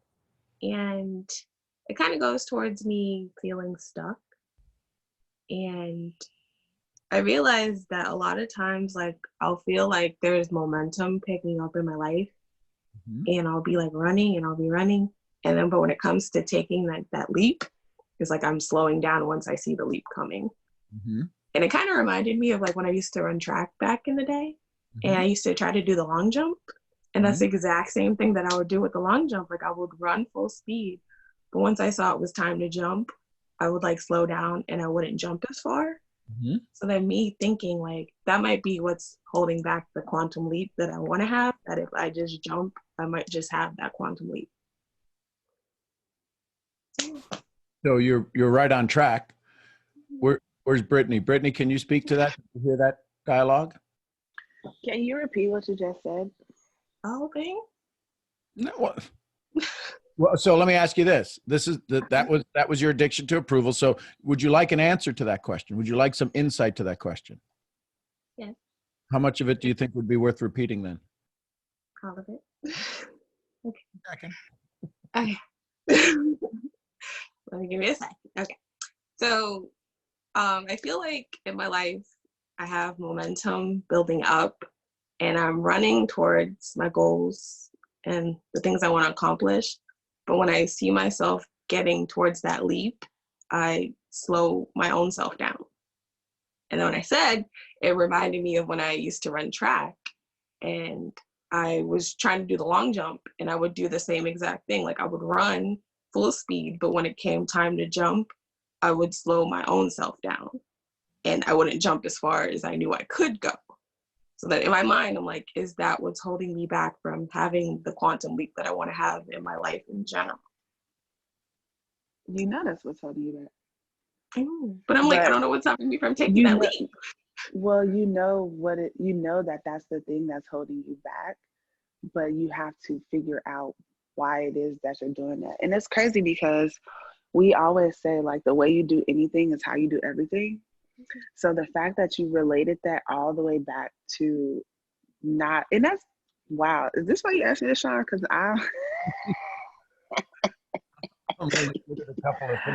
what a sneaky dog. But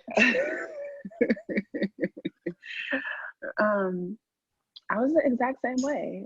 And I've talked about this before. You may have heard me talk about it before, but I feared my own potential.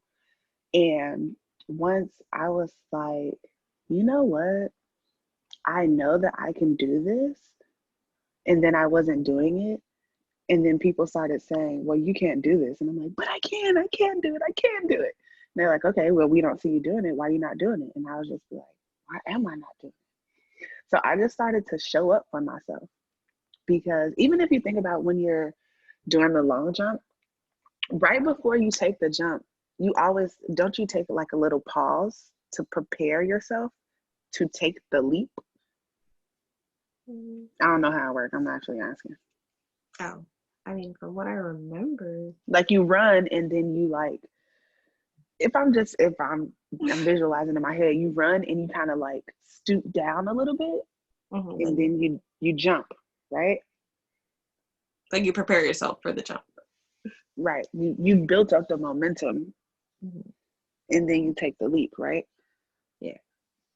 So I guess what it is that you're just stooping down a little bit too low, and you just have to believe in your knees that they won't fail you. And that reminds me of this quote that's like, a bird sitting out on a branch doesn't put faith in the branch, it puts its faith in the wings, because it knows that it can fly. So no matter what it is that happens, I know that I got me. I'm not as good as Sean and Rhonda at this. I can only do it how I do it.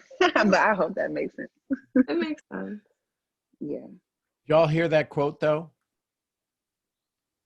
I don't know that I've heard that quote before, Brittany.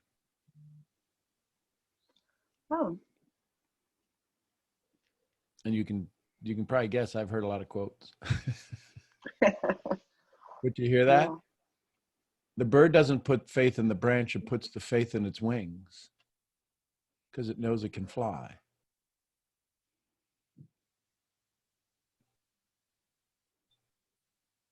What do you, this idea that we put authority in things we have no authority over? The bird doesn't put any authority in the branch.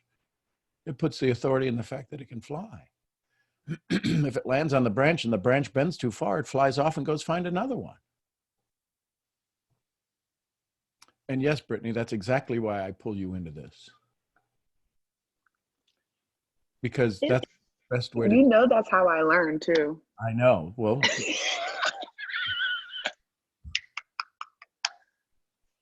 I love it. So, Gigi, what'd you get from Britt? And the crazy thing is, it kind of relates back to a conversation I had with my father yesterday. And oh my God. But the conversation was, I was questioning myself, like, am I ready to receive the things that I've been asking for? And he was telling me that means that you don't trust yourself. And it relates back to the bird with the wings, that the bird trusts that the wings will carry it, not the trust in the branch. Wow. Nice job, Britt. Yay. This is But I what, guess I would just say now, Gigi, is just to start showing up for yourself more, even if it's like little stuff. Like what I started to do was, because again, like I said, the way you do anything is how you do everything. So what I did was I just started showing up for myself in the smallest of ways, because like Sean said before, if you go and you stand in front of the mirror naked and you don't like what you see, you need to understand that you and only you has the power to change that thing. And that's just like with anything. So if I was like, okay, I don't like being fat, I don't know, whatever, right? What things am I going to do small to start showing up for myself? Okay, not going to eat that. Okay, not going to eat that. I'm going to drink more water until it just becomes a conscious habit. But that's still showing up for yourself.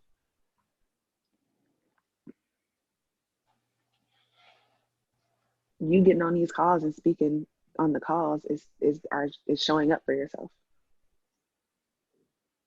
But sometimes we don't look at it that way. But and it's been easy for me also to invalidate the things that I've done because I never looked at like they were enough. But even if I don't seem like they're enough in the moment, they're always worth it.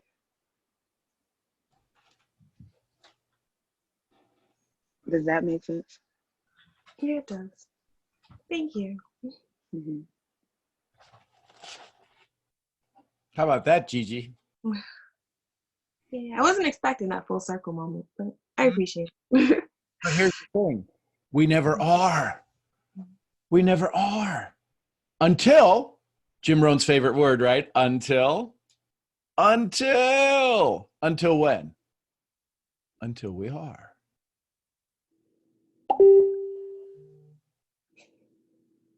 That sounds like the light bulb going off in my head.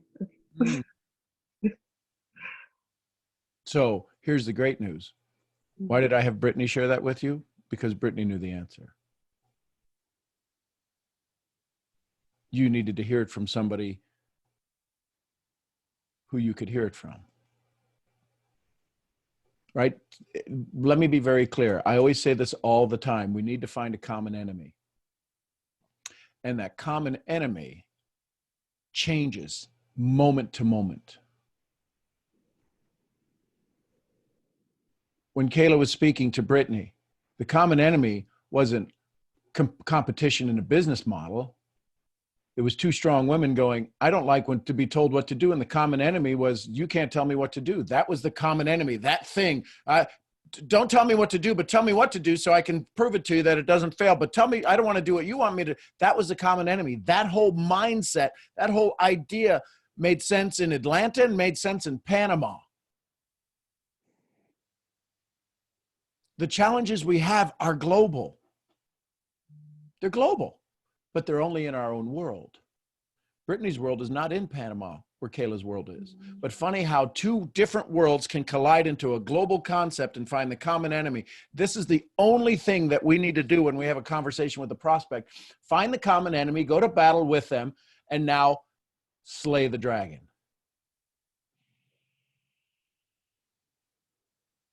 Kyla helped Brittany. Brittany helped Kyla because it gave her a chance to tell the story again, to hear her own strength again.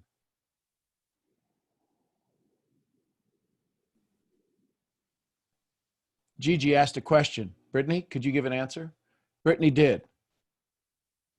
And all of a sudden, this common enemy that they both had, you have a full circle light bulb moment going on in Gigi's house. Britt ain't there, but she was right there. You guys are now learning, seeing real live examples of how you connect with a prospect. Kyla wanted to share a story. Britt got an answer. Britt asked a question. Kyla responds back. Do you think that they're friends now? When we do business, people do business with who? People we know, like, and trust. If they get on the call again, they're going to be like, Kayla's going to go, hey, there's Britt. And we had that conversation. Britt's going to go, hey, there's Kyla. Oh my gosh, I love her. And all of a sudden, Brittany's telling the story about Kyla going, this woman, oh my gosh, she's in Panama. She's like fierce. We're telling each other stories. We're telling each other stories. That's why this community exists. I want you to know there's other people out there just like you. They may not look, what do I say every time? Y'all don't look like me. Y'all don't talk like me. Y'all don't walk like me and sound like me. Because if you did, we'd all be talking about the same dang thing, then none of us would be moving forward. This diversity of ideas, of concepts, of perceptions, of realities, all comes together in a common cause and a common goal of do less, be more, and love people. Sharon, you got your hand up. Good morning, my love, in Nevada. Good morning. It's so funny because by the time I get around to my hand up, I realized that aha moment I had early in the beginning of this conversation was when you were talking about somebody pushing somebody off a roof. You know, that And when I'm doing it, for those of you that just joined, I did not, nobody was harmed in during this conversation. but Kayla operates from that place. And that's why she goes from 98 to 200 in a day. I mean, I'm blown away. You know, and for me, I've always had this sort of, you know, either grandiosity or deficiency instead of the reality that I am a powerful creator. If I get all the junk out and I don't make myself bigger than I am or less than I am, because I can, either one, a false humility is just as bad as that grandiosity and keeps me from being my authentic self. But the idea of doing this with that life or death thing, there's a part of me that would collapse and die. And there's this other part of me that absolutely would rise above it, you know? And so it's a moment to moment choice to be in that.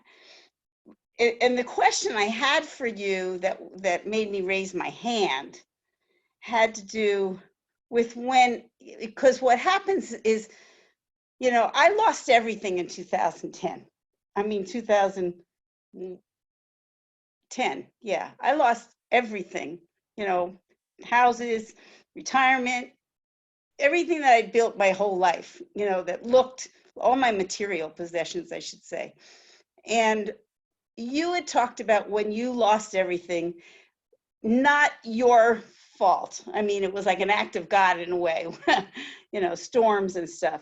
For me, it was all my fault. I mean, if I saw it, I was just blaming myself upside down and backwards. And so I had a harder time coming out of it. That's why I asked you, why am I crying? I asked you, how did you come out of it? And you said you made a choice to be happy and you remembered when it was enough. And so there's this part of me that wants to remember when, you know, 30, 50,000 a year was enough. I fitted it, you know, I managed to make that work, you know. Whereas now it's just, it's like how to get back into that place that I'm in that space of my power and my strength, not my grandiosity and not my deficiency. And as I'm saying this out loud, I'm hearing how much the blame game I did. Because blaming myself is not going to help anything. But it's like, you know, and yesterday you got me in such a empowered state of mind. And what I saw was, it doesn't matter what the object is, what the vision is. What matters is the alignment with the vision and that you've got the vehicle to get you there. And, you know, when you talked about go out and get 1,000 people, it dawned on me, you know, and our friend who did 2,000 contacts. And I get caught up in, What's the technology of it? I can't find the birthdays on Facebook. It'll take me forever. You know, all this bullshit. I'm glad you're recognizing. So I'll go back to the Oracle. Kayla, when you were sitting and you came to the event, none of us knew that your home had dirt floors and you had sheet metal for roofs and you didn't have beds for your kids. How did you even show up? How did you even have any belief? Did you think that it was your fault? I mean, listen, I want you to talk. I want you to now mentor Sharon, because you come from a place where most people have never been, nor would they ever want to get there. What was the transition that happened for you when you were saying, listen, all I need is $5, $10 a day and I'll be happy with my kids. I can take care of my kids. How did you muster up the courage when somebody said, listen, we've got another opportunity coming to town and you've been screwed over 18 times since Sunday? The fact that did you run out of options? What was it that you said, I'm going to step in and hopefully this one works? Can you speak to Sharon on that? Well, Sharon said something. She just said something that it clicked my mind way back and not to that point. Because she said something. She said, well, Kayla was in that position that I had something, right? And it was that we were starving, right? We didn't have anything. But then she said, like, her case is kind of different. And that's why my mind right away went way back, right? And I relate so much to her when she said that, because when she said, when I know is enough, and right there I was telling myself, right now is being enough. And what I'm saying that is because I remember I used to tell me, I don't want to do this, I want to do this, way back. And I'm sorry, but I have to say this. I always say sorry, but I never wait for the answer, so I always say it. So that's funny, okay? It's like you ask for permission, but you don't ask for permission. I mean, anyway, I have to say this. You probably don't know my story, but it always end up to my story. It always end up to my background. You just said something that sometimes people lose everything because it's not their fault. It's like God's fault. I was raped at 3 years old from my father and my stepfather from 3, 4 years old all the way to 14. That wasn't my fault. That wasn't my fault at all. No. And I was totally confused, but always have this trend that's for some reason being so little, something in my mind tell me. First, it tells me that it was right. Then when I was realized, and I'm talking about sex every day with the two main person, right? Man figure in my life.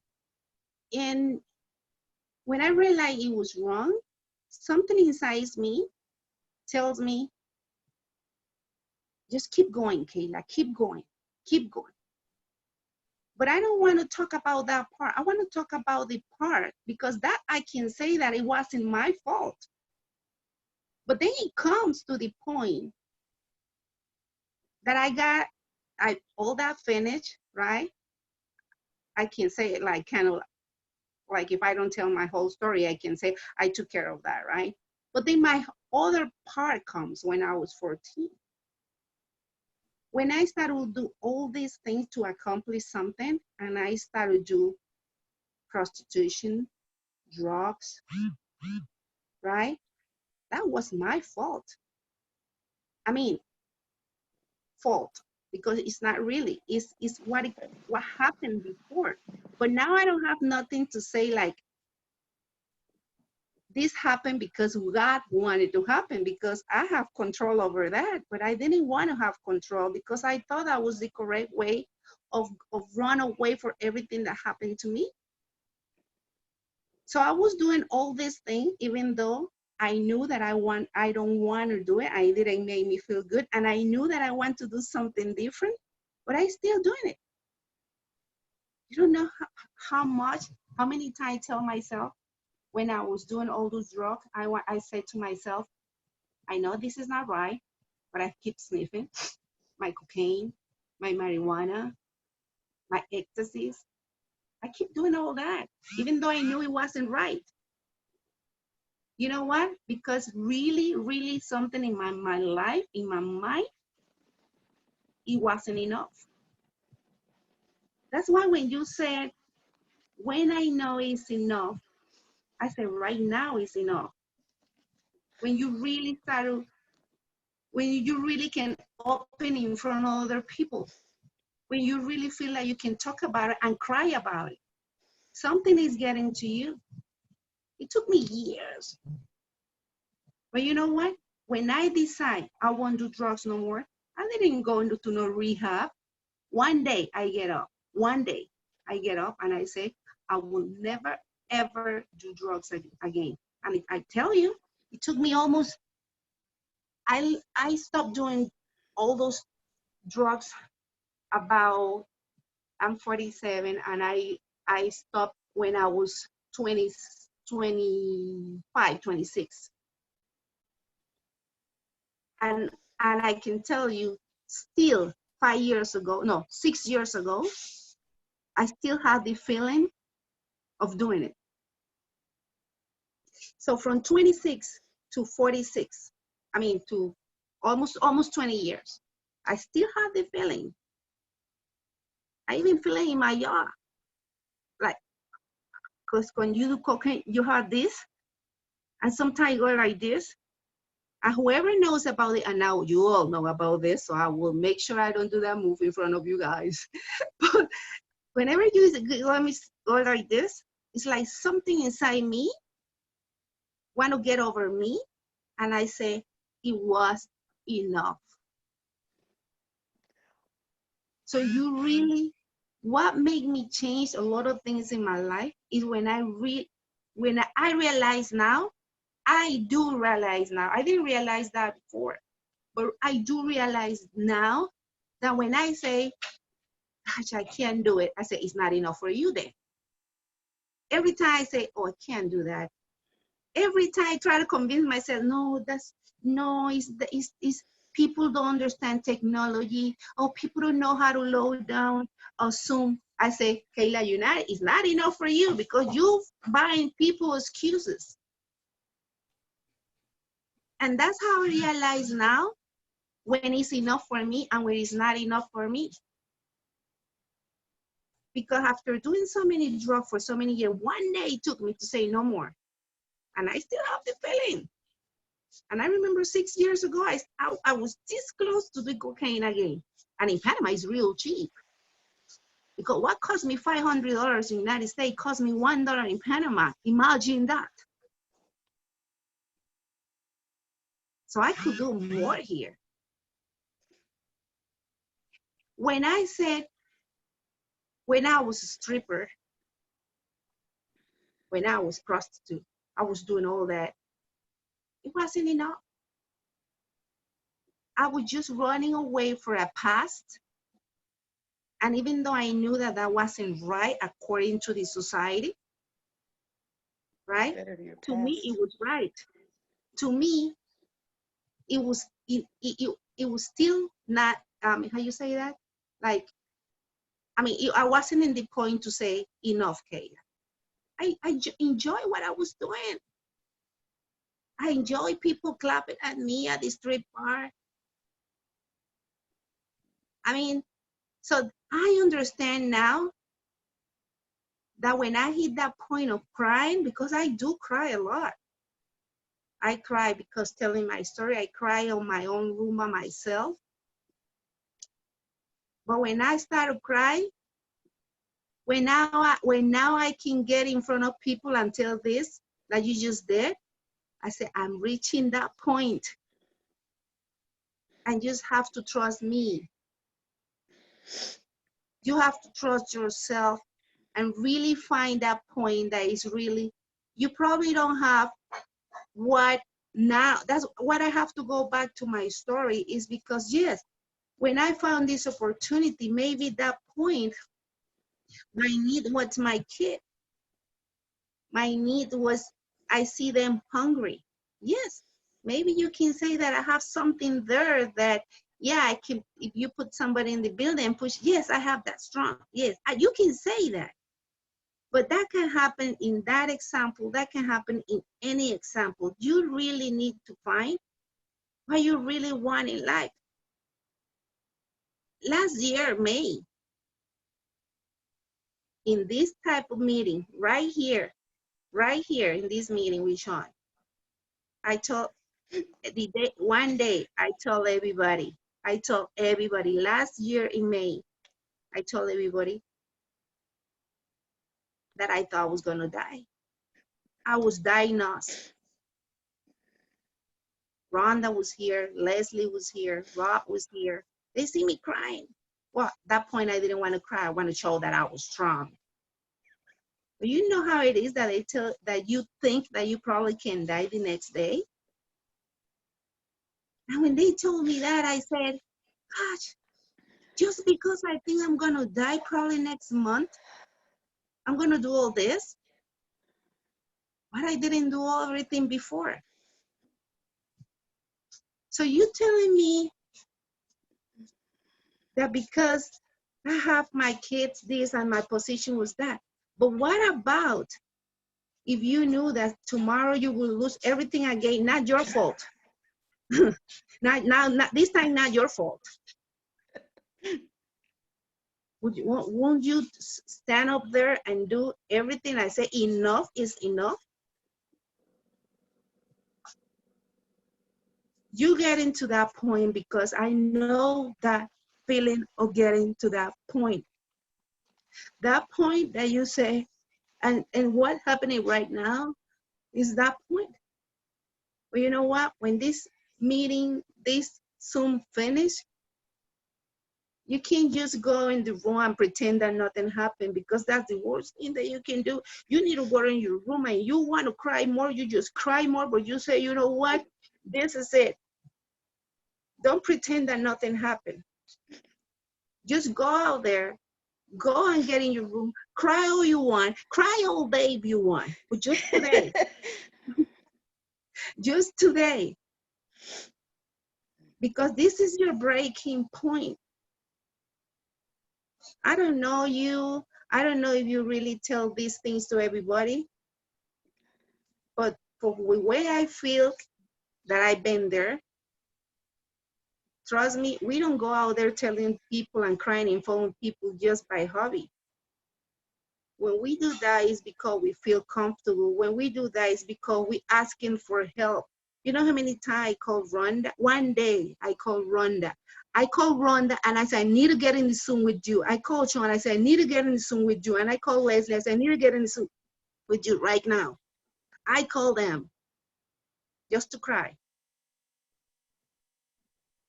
because I was my breaking point of me saying enough if enough.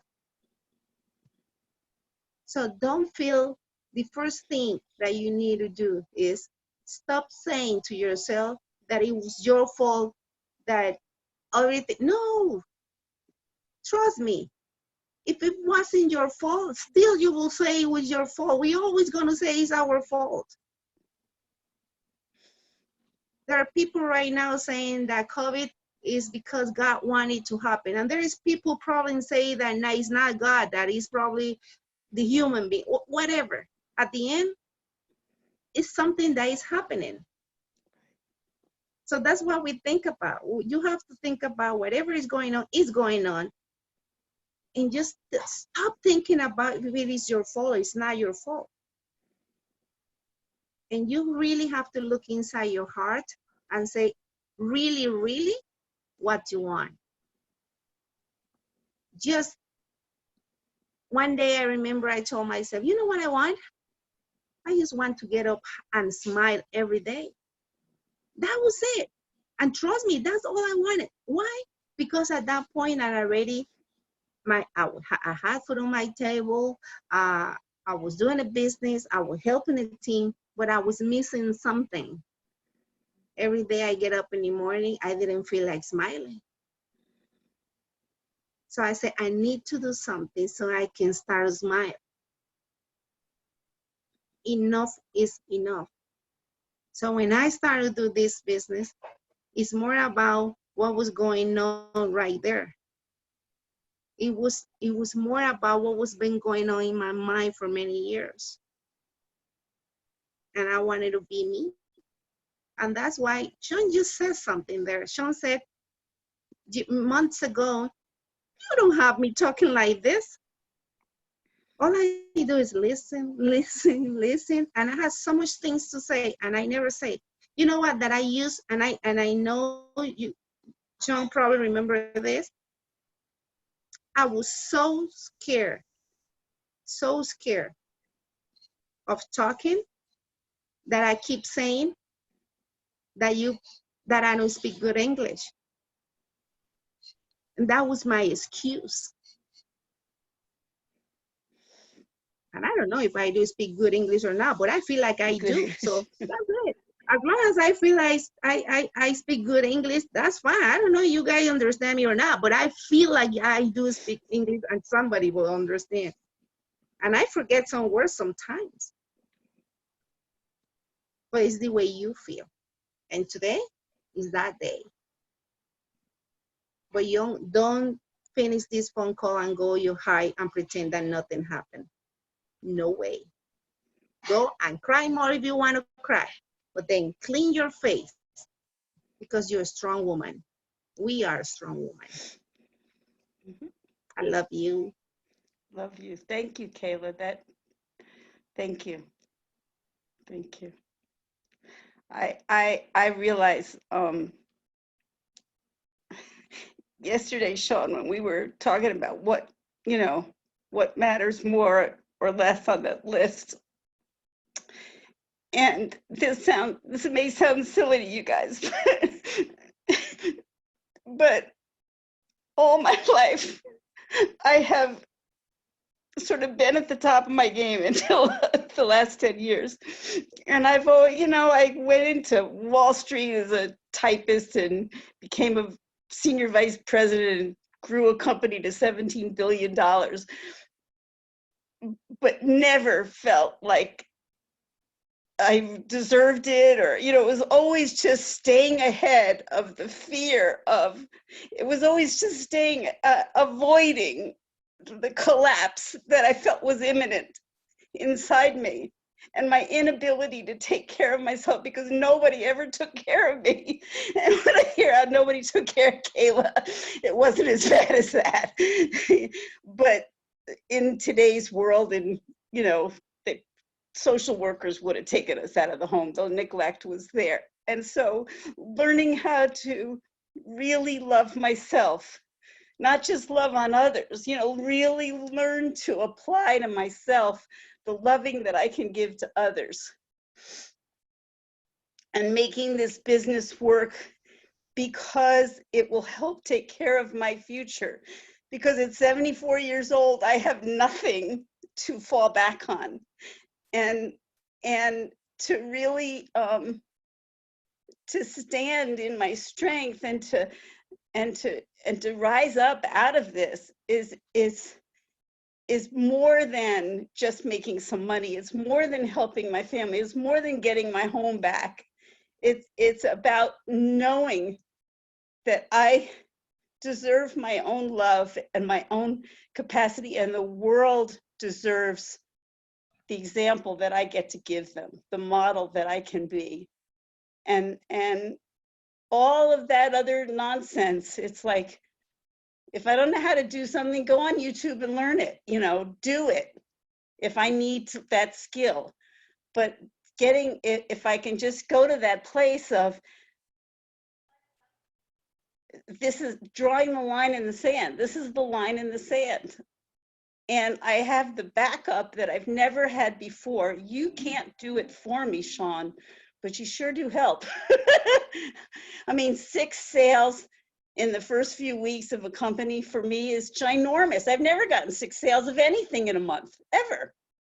You know, and yeah, it doesn't get me to the top. It doesn't make me $1 million, but my first few weeks here with you guys has been I'm doing less and I'm being more. And now all I have to do is more of that activity and it will explode. I can get that 100 people this week. I can. I get it. And I can't tell you how grateful I am to finally be in this place in this moment. And the history doesn't matter. It's going forward that matters. The history is like where all the stories and bullshit comes from. But what's now is now. And, you know, and yesterday I went for a walk for an hour. My back hurt, you know, I'm fat. I haven't moved for a month. My back hurts. So I stopped every once in a while, bent over so my back wouldn't hurt until I got home. Am I going to stop walking? No, I'm going to keep on walking until my back doesn't hurt anymore. And I can do that with this too. I mean, I can just sit there. I can contact people and all I'm doing is saying, I'm just sending you some love. How are you? And they're calling me back, you know, on the phone. I don't know. Thank you. Kayla, that was. Breathe.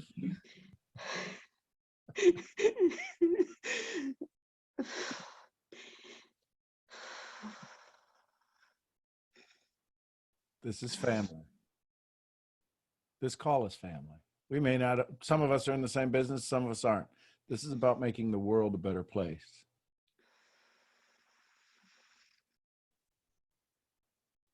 I'm going to take care of myself for the rest of my life. It's nobody else's job. I can do this. I love you. We get to. And look at this beautiful home. I'm sitting here in this apartment with my paintings hung, with light coming in, with, you know, yeah, it takes up more than half my income, but you know what? I need a home, and this is a home, and I have it. And I've never been homeless. I've never lived in a car. I've never been really without food, except for people forgetting to buy it kind of thing when I was a kid. But I realized that I am so privileged. It's amazing. And I have always known that. I've always had gratitude for that. So I do give myself credit for that. In high school and boarding school, I used to wake up every single day and say, soak this in. It's so, learn from it, take everything in that you can and be grateful for it. I used to wake up every day and say that for 4 years because I knew I'd never have it again. It was the safest place I'd ever been. Now I have to create my own safety and I can do it. And I can't do it for my sisters because it has to come from inside out. But if I model it, they follow me often. So I can model it, I can do it. And if they don't come along, that's okay. You know, we're all gonna die someday anyway. You know, I'm not really afraid of death. I just wanna do my life. I wanna live full out with to my last breath. I wanna be there. I wanna show up for myself. I don't know if that makes any sense. Anyway, I appreciate you guys. Thank you for being a witness and holding for me. We love you. Thank you. I love you. Thank I love you, Sharon. you. This is what we get to do. So I'm going to ask Kyla a little question she's absolutely ready for it, but probably not expecting. Kayla, how does it feel to be an inspiration?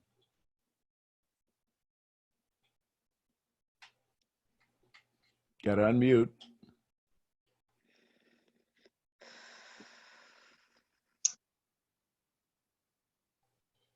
I never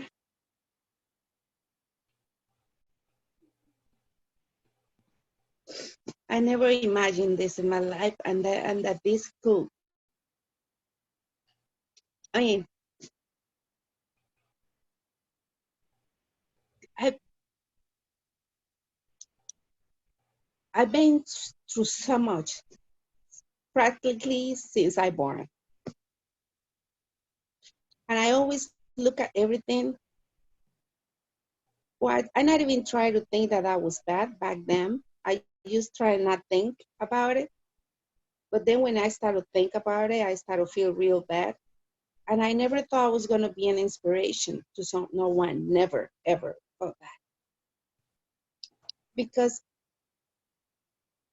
everything that I went through, I felt like it was so bad, and it made me look less. And I already felt less to tell someone something and make me feel more less.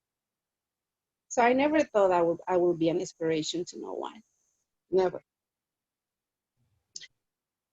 When I started change, when I met Sean and started tell me, tell your story, what made me keep going, it wasn't my courage of telling my story. It was what I received after that. How many people started write to me, how many people started call me, telling me, thank you for telling your story. We need that. And when I knew that my story, no matter how bad it was, it started. ¿Qué pasó? ¿Ah? ¿Ah? Ahora te doy galleta. Espérate un momento. Dame un chance que sí, papi, espérame. Dame un chance. That's my 5 years old. And when I realized that no matter how bad these stories can sound to you, but it can change people's life, I started to change more. And I said it in Costa Rica, and I said it in resolution in that event. I said, Sean always told me that me telling my story will change a lot of people's life. But he never told me that telling my story will change me. And I can't express how I feel. All I know is the more I know that I can be an inspiration by telling everybody all those bad things, how can you turn something bad to become good? I mean, I still don't understand that. But by me saying my story, being inspiration with bad things, I mean, that make me every day to feel that I can accomplish more and more and more.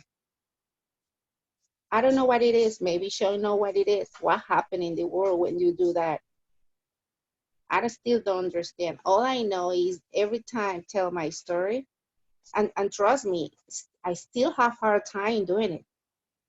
But what make me do it is that I know that when I do it, I change somebody's life. I might change more.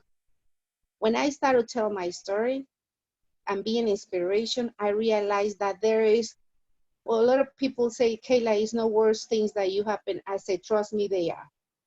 Because when I start to tell my story, I hear other stories come back, and I say, I haven't been through anything. And people say, how can you say that, Kayla? I said, trust me.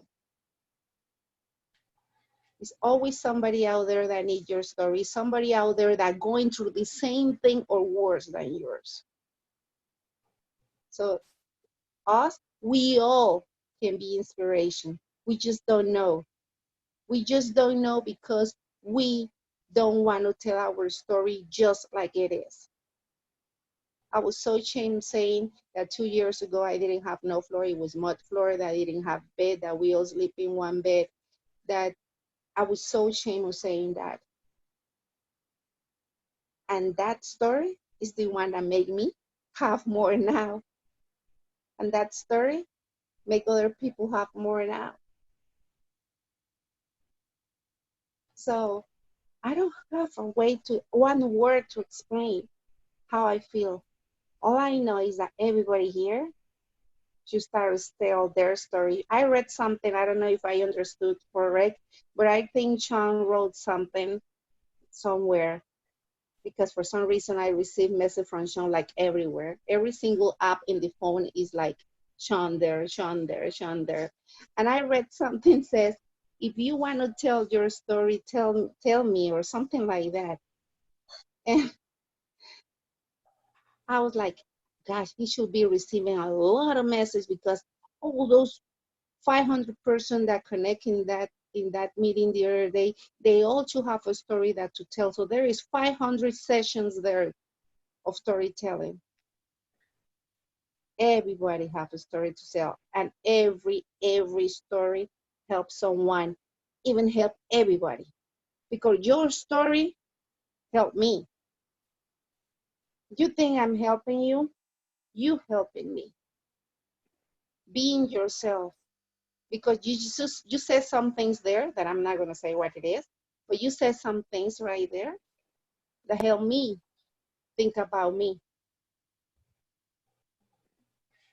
So I just know that never thought that would be an inspiration. Never, ever, ever, ever thought that I will be an inspiration for someone. Well, all I know is that I'm just being me. I'm not hiding, not even, not one thing. Well, I didn't start to say everything from the first time, because I know Sean always said, every time she talk, I find out about something else. Well, I've been telling little by little, right? But because I realized that there is a lot there to say that can help someone. So thank you, Sean. Thank you for all you do for us. Thank you so much. And I will keep telling my story, because I know somebody out there need to hear that. And I need to feel something out of that. Thank you, Kayla. This is what happens. This is what happens when we start to free ourselves. It gives people other people a chance to free themselves. Somebody who's biting their nails right now knows that story. Right, What I Heather? don't understand is the safety that you've created, Sean, is transit. I mean, I love you. There's no question about that. But the safety that you've created has actually entered my heart. So I am creating my own safety now. And I want you in my life. I want what we've got going here. I want to learn all that I'm learning, because I know that there's a ton more, but I don't need you the way I thought I needed. And that needy little child is going to be fed by me. I'm going to be able to take care of her. I don't care how much inner child work I've done, etc. It never went in until now. And Kayla, you are just an absolutely beautiful soul, because I know people who would have collapsed. I know people who would have died. My mother killed herself. She gave up, but you didn't.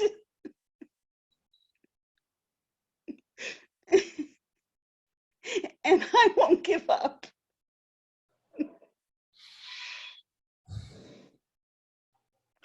We got you. We got your back.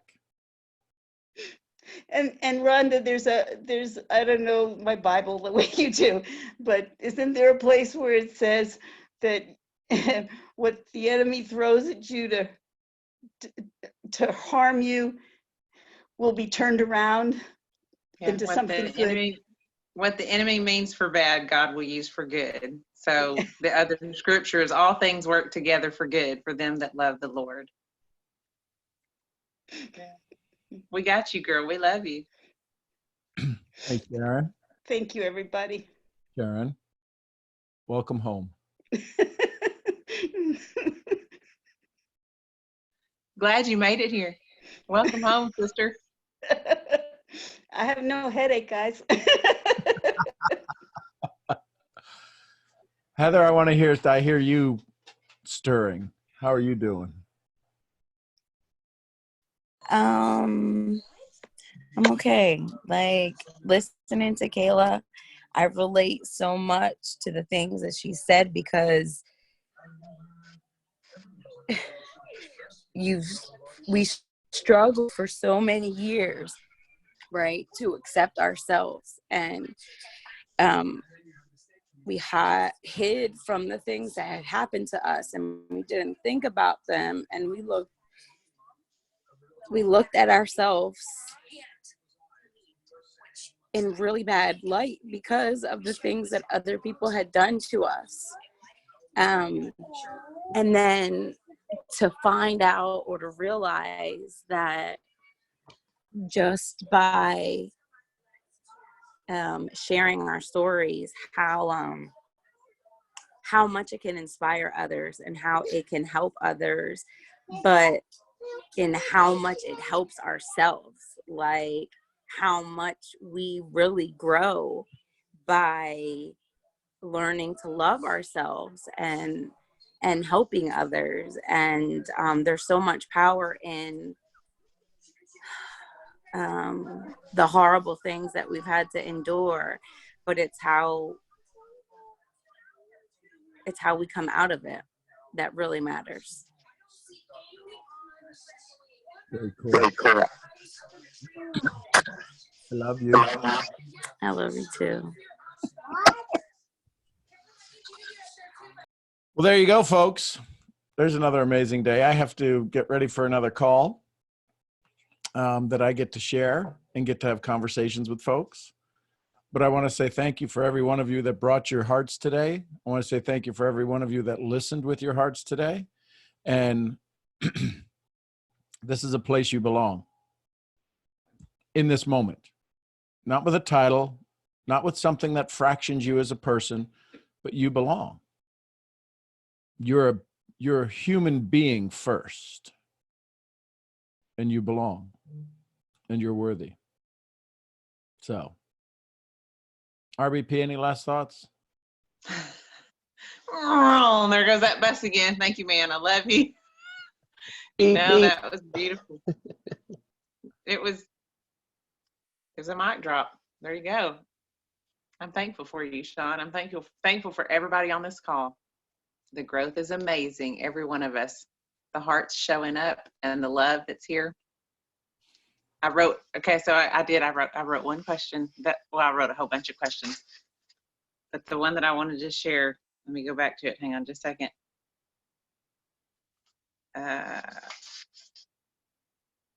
Hang on. Oh, where was it? Oh, this one. Do you have a place in your life where you can hear stories from all over the world so you can see and hear past your circle of influence or your area, so you can see there is a need beyond your current understanding? Do you have a place like that in your life?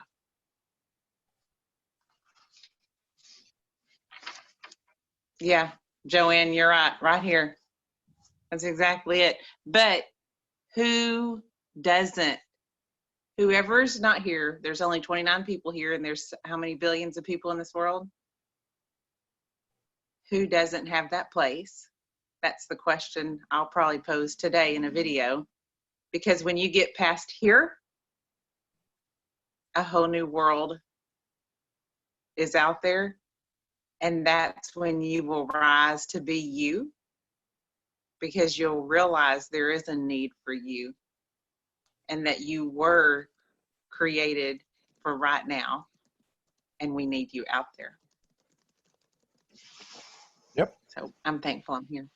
I love y'all. Leslie Hebert, I'm not sure if you're in the middle of something or you're sitting at your desk. Can you chat for a second? Sure. Hey, Chris. sorry, I had to figure out the phone. That's what I figured. Hey, Yeah. so you've watched Kyla from the very beginning. Oh, yes. How is this whole thing? And you've done some amazing things and transitions since we all started this back in December 18th, 2018. What's the transition you saw today in that amazing soul and in these beautiful people on here today? I think that the biggest change that I have seen in Kyla is her posture. Mm-hmm. When she started these calls, she was so much less, you guys. She just didn't believe that she had any worth in this world. And she has just completely changed her posture. How she shows up to you, to all of us, it's an amazing thing. In fact, the call that she shared her story for the first time with us, with anybody really, she had never, I don't think, shared it before, if I remember back. If you guys should all go back and try to find that episode. I don't know, Sean, if you put it up on YouTube or not, but I'm telling you what, you guys, she started out as this weak little mouse and ended up looking like Bionic Woman. And that's who stands before you today, is a Bionic Woman whose message is to share her love with each and every person she can. And that is a beautiful thing. And without you, Sean, giving us this safe place in which we can all grow and learn and let go, to surrender the old story and create the new one, we're all so grateful. And thank you for being here. I appreciate you. Love you tons. And just this is an amazing experience for me. So I love y'all. I'm your head misfit. I'll see y'all where? At the next event. Y'all send some love to each other.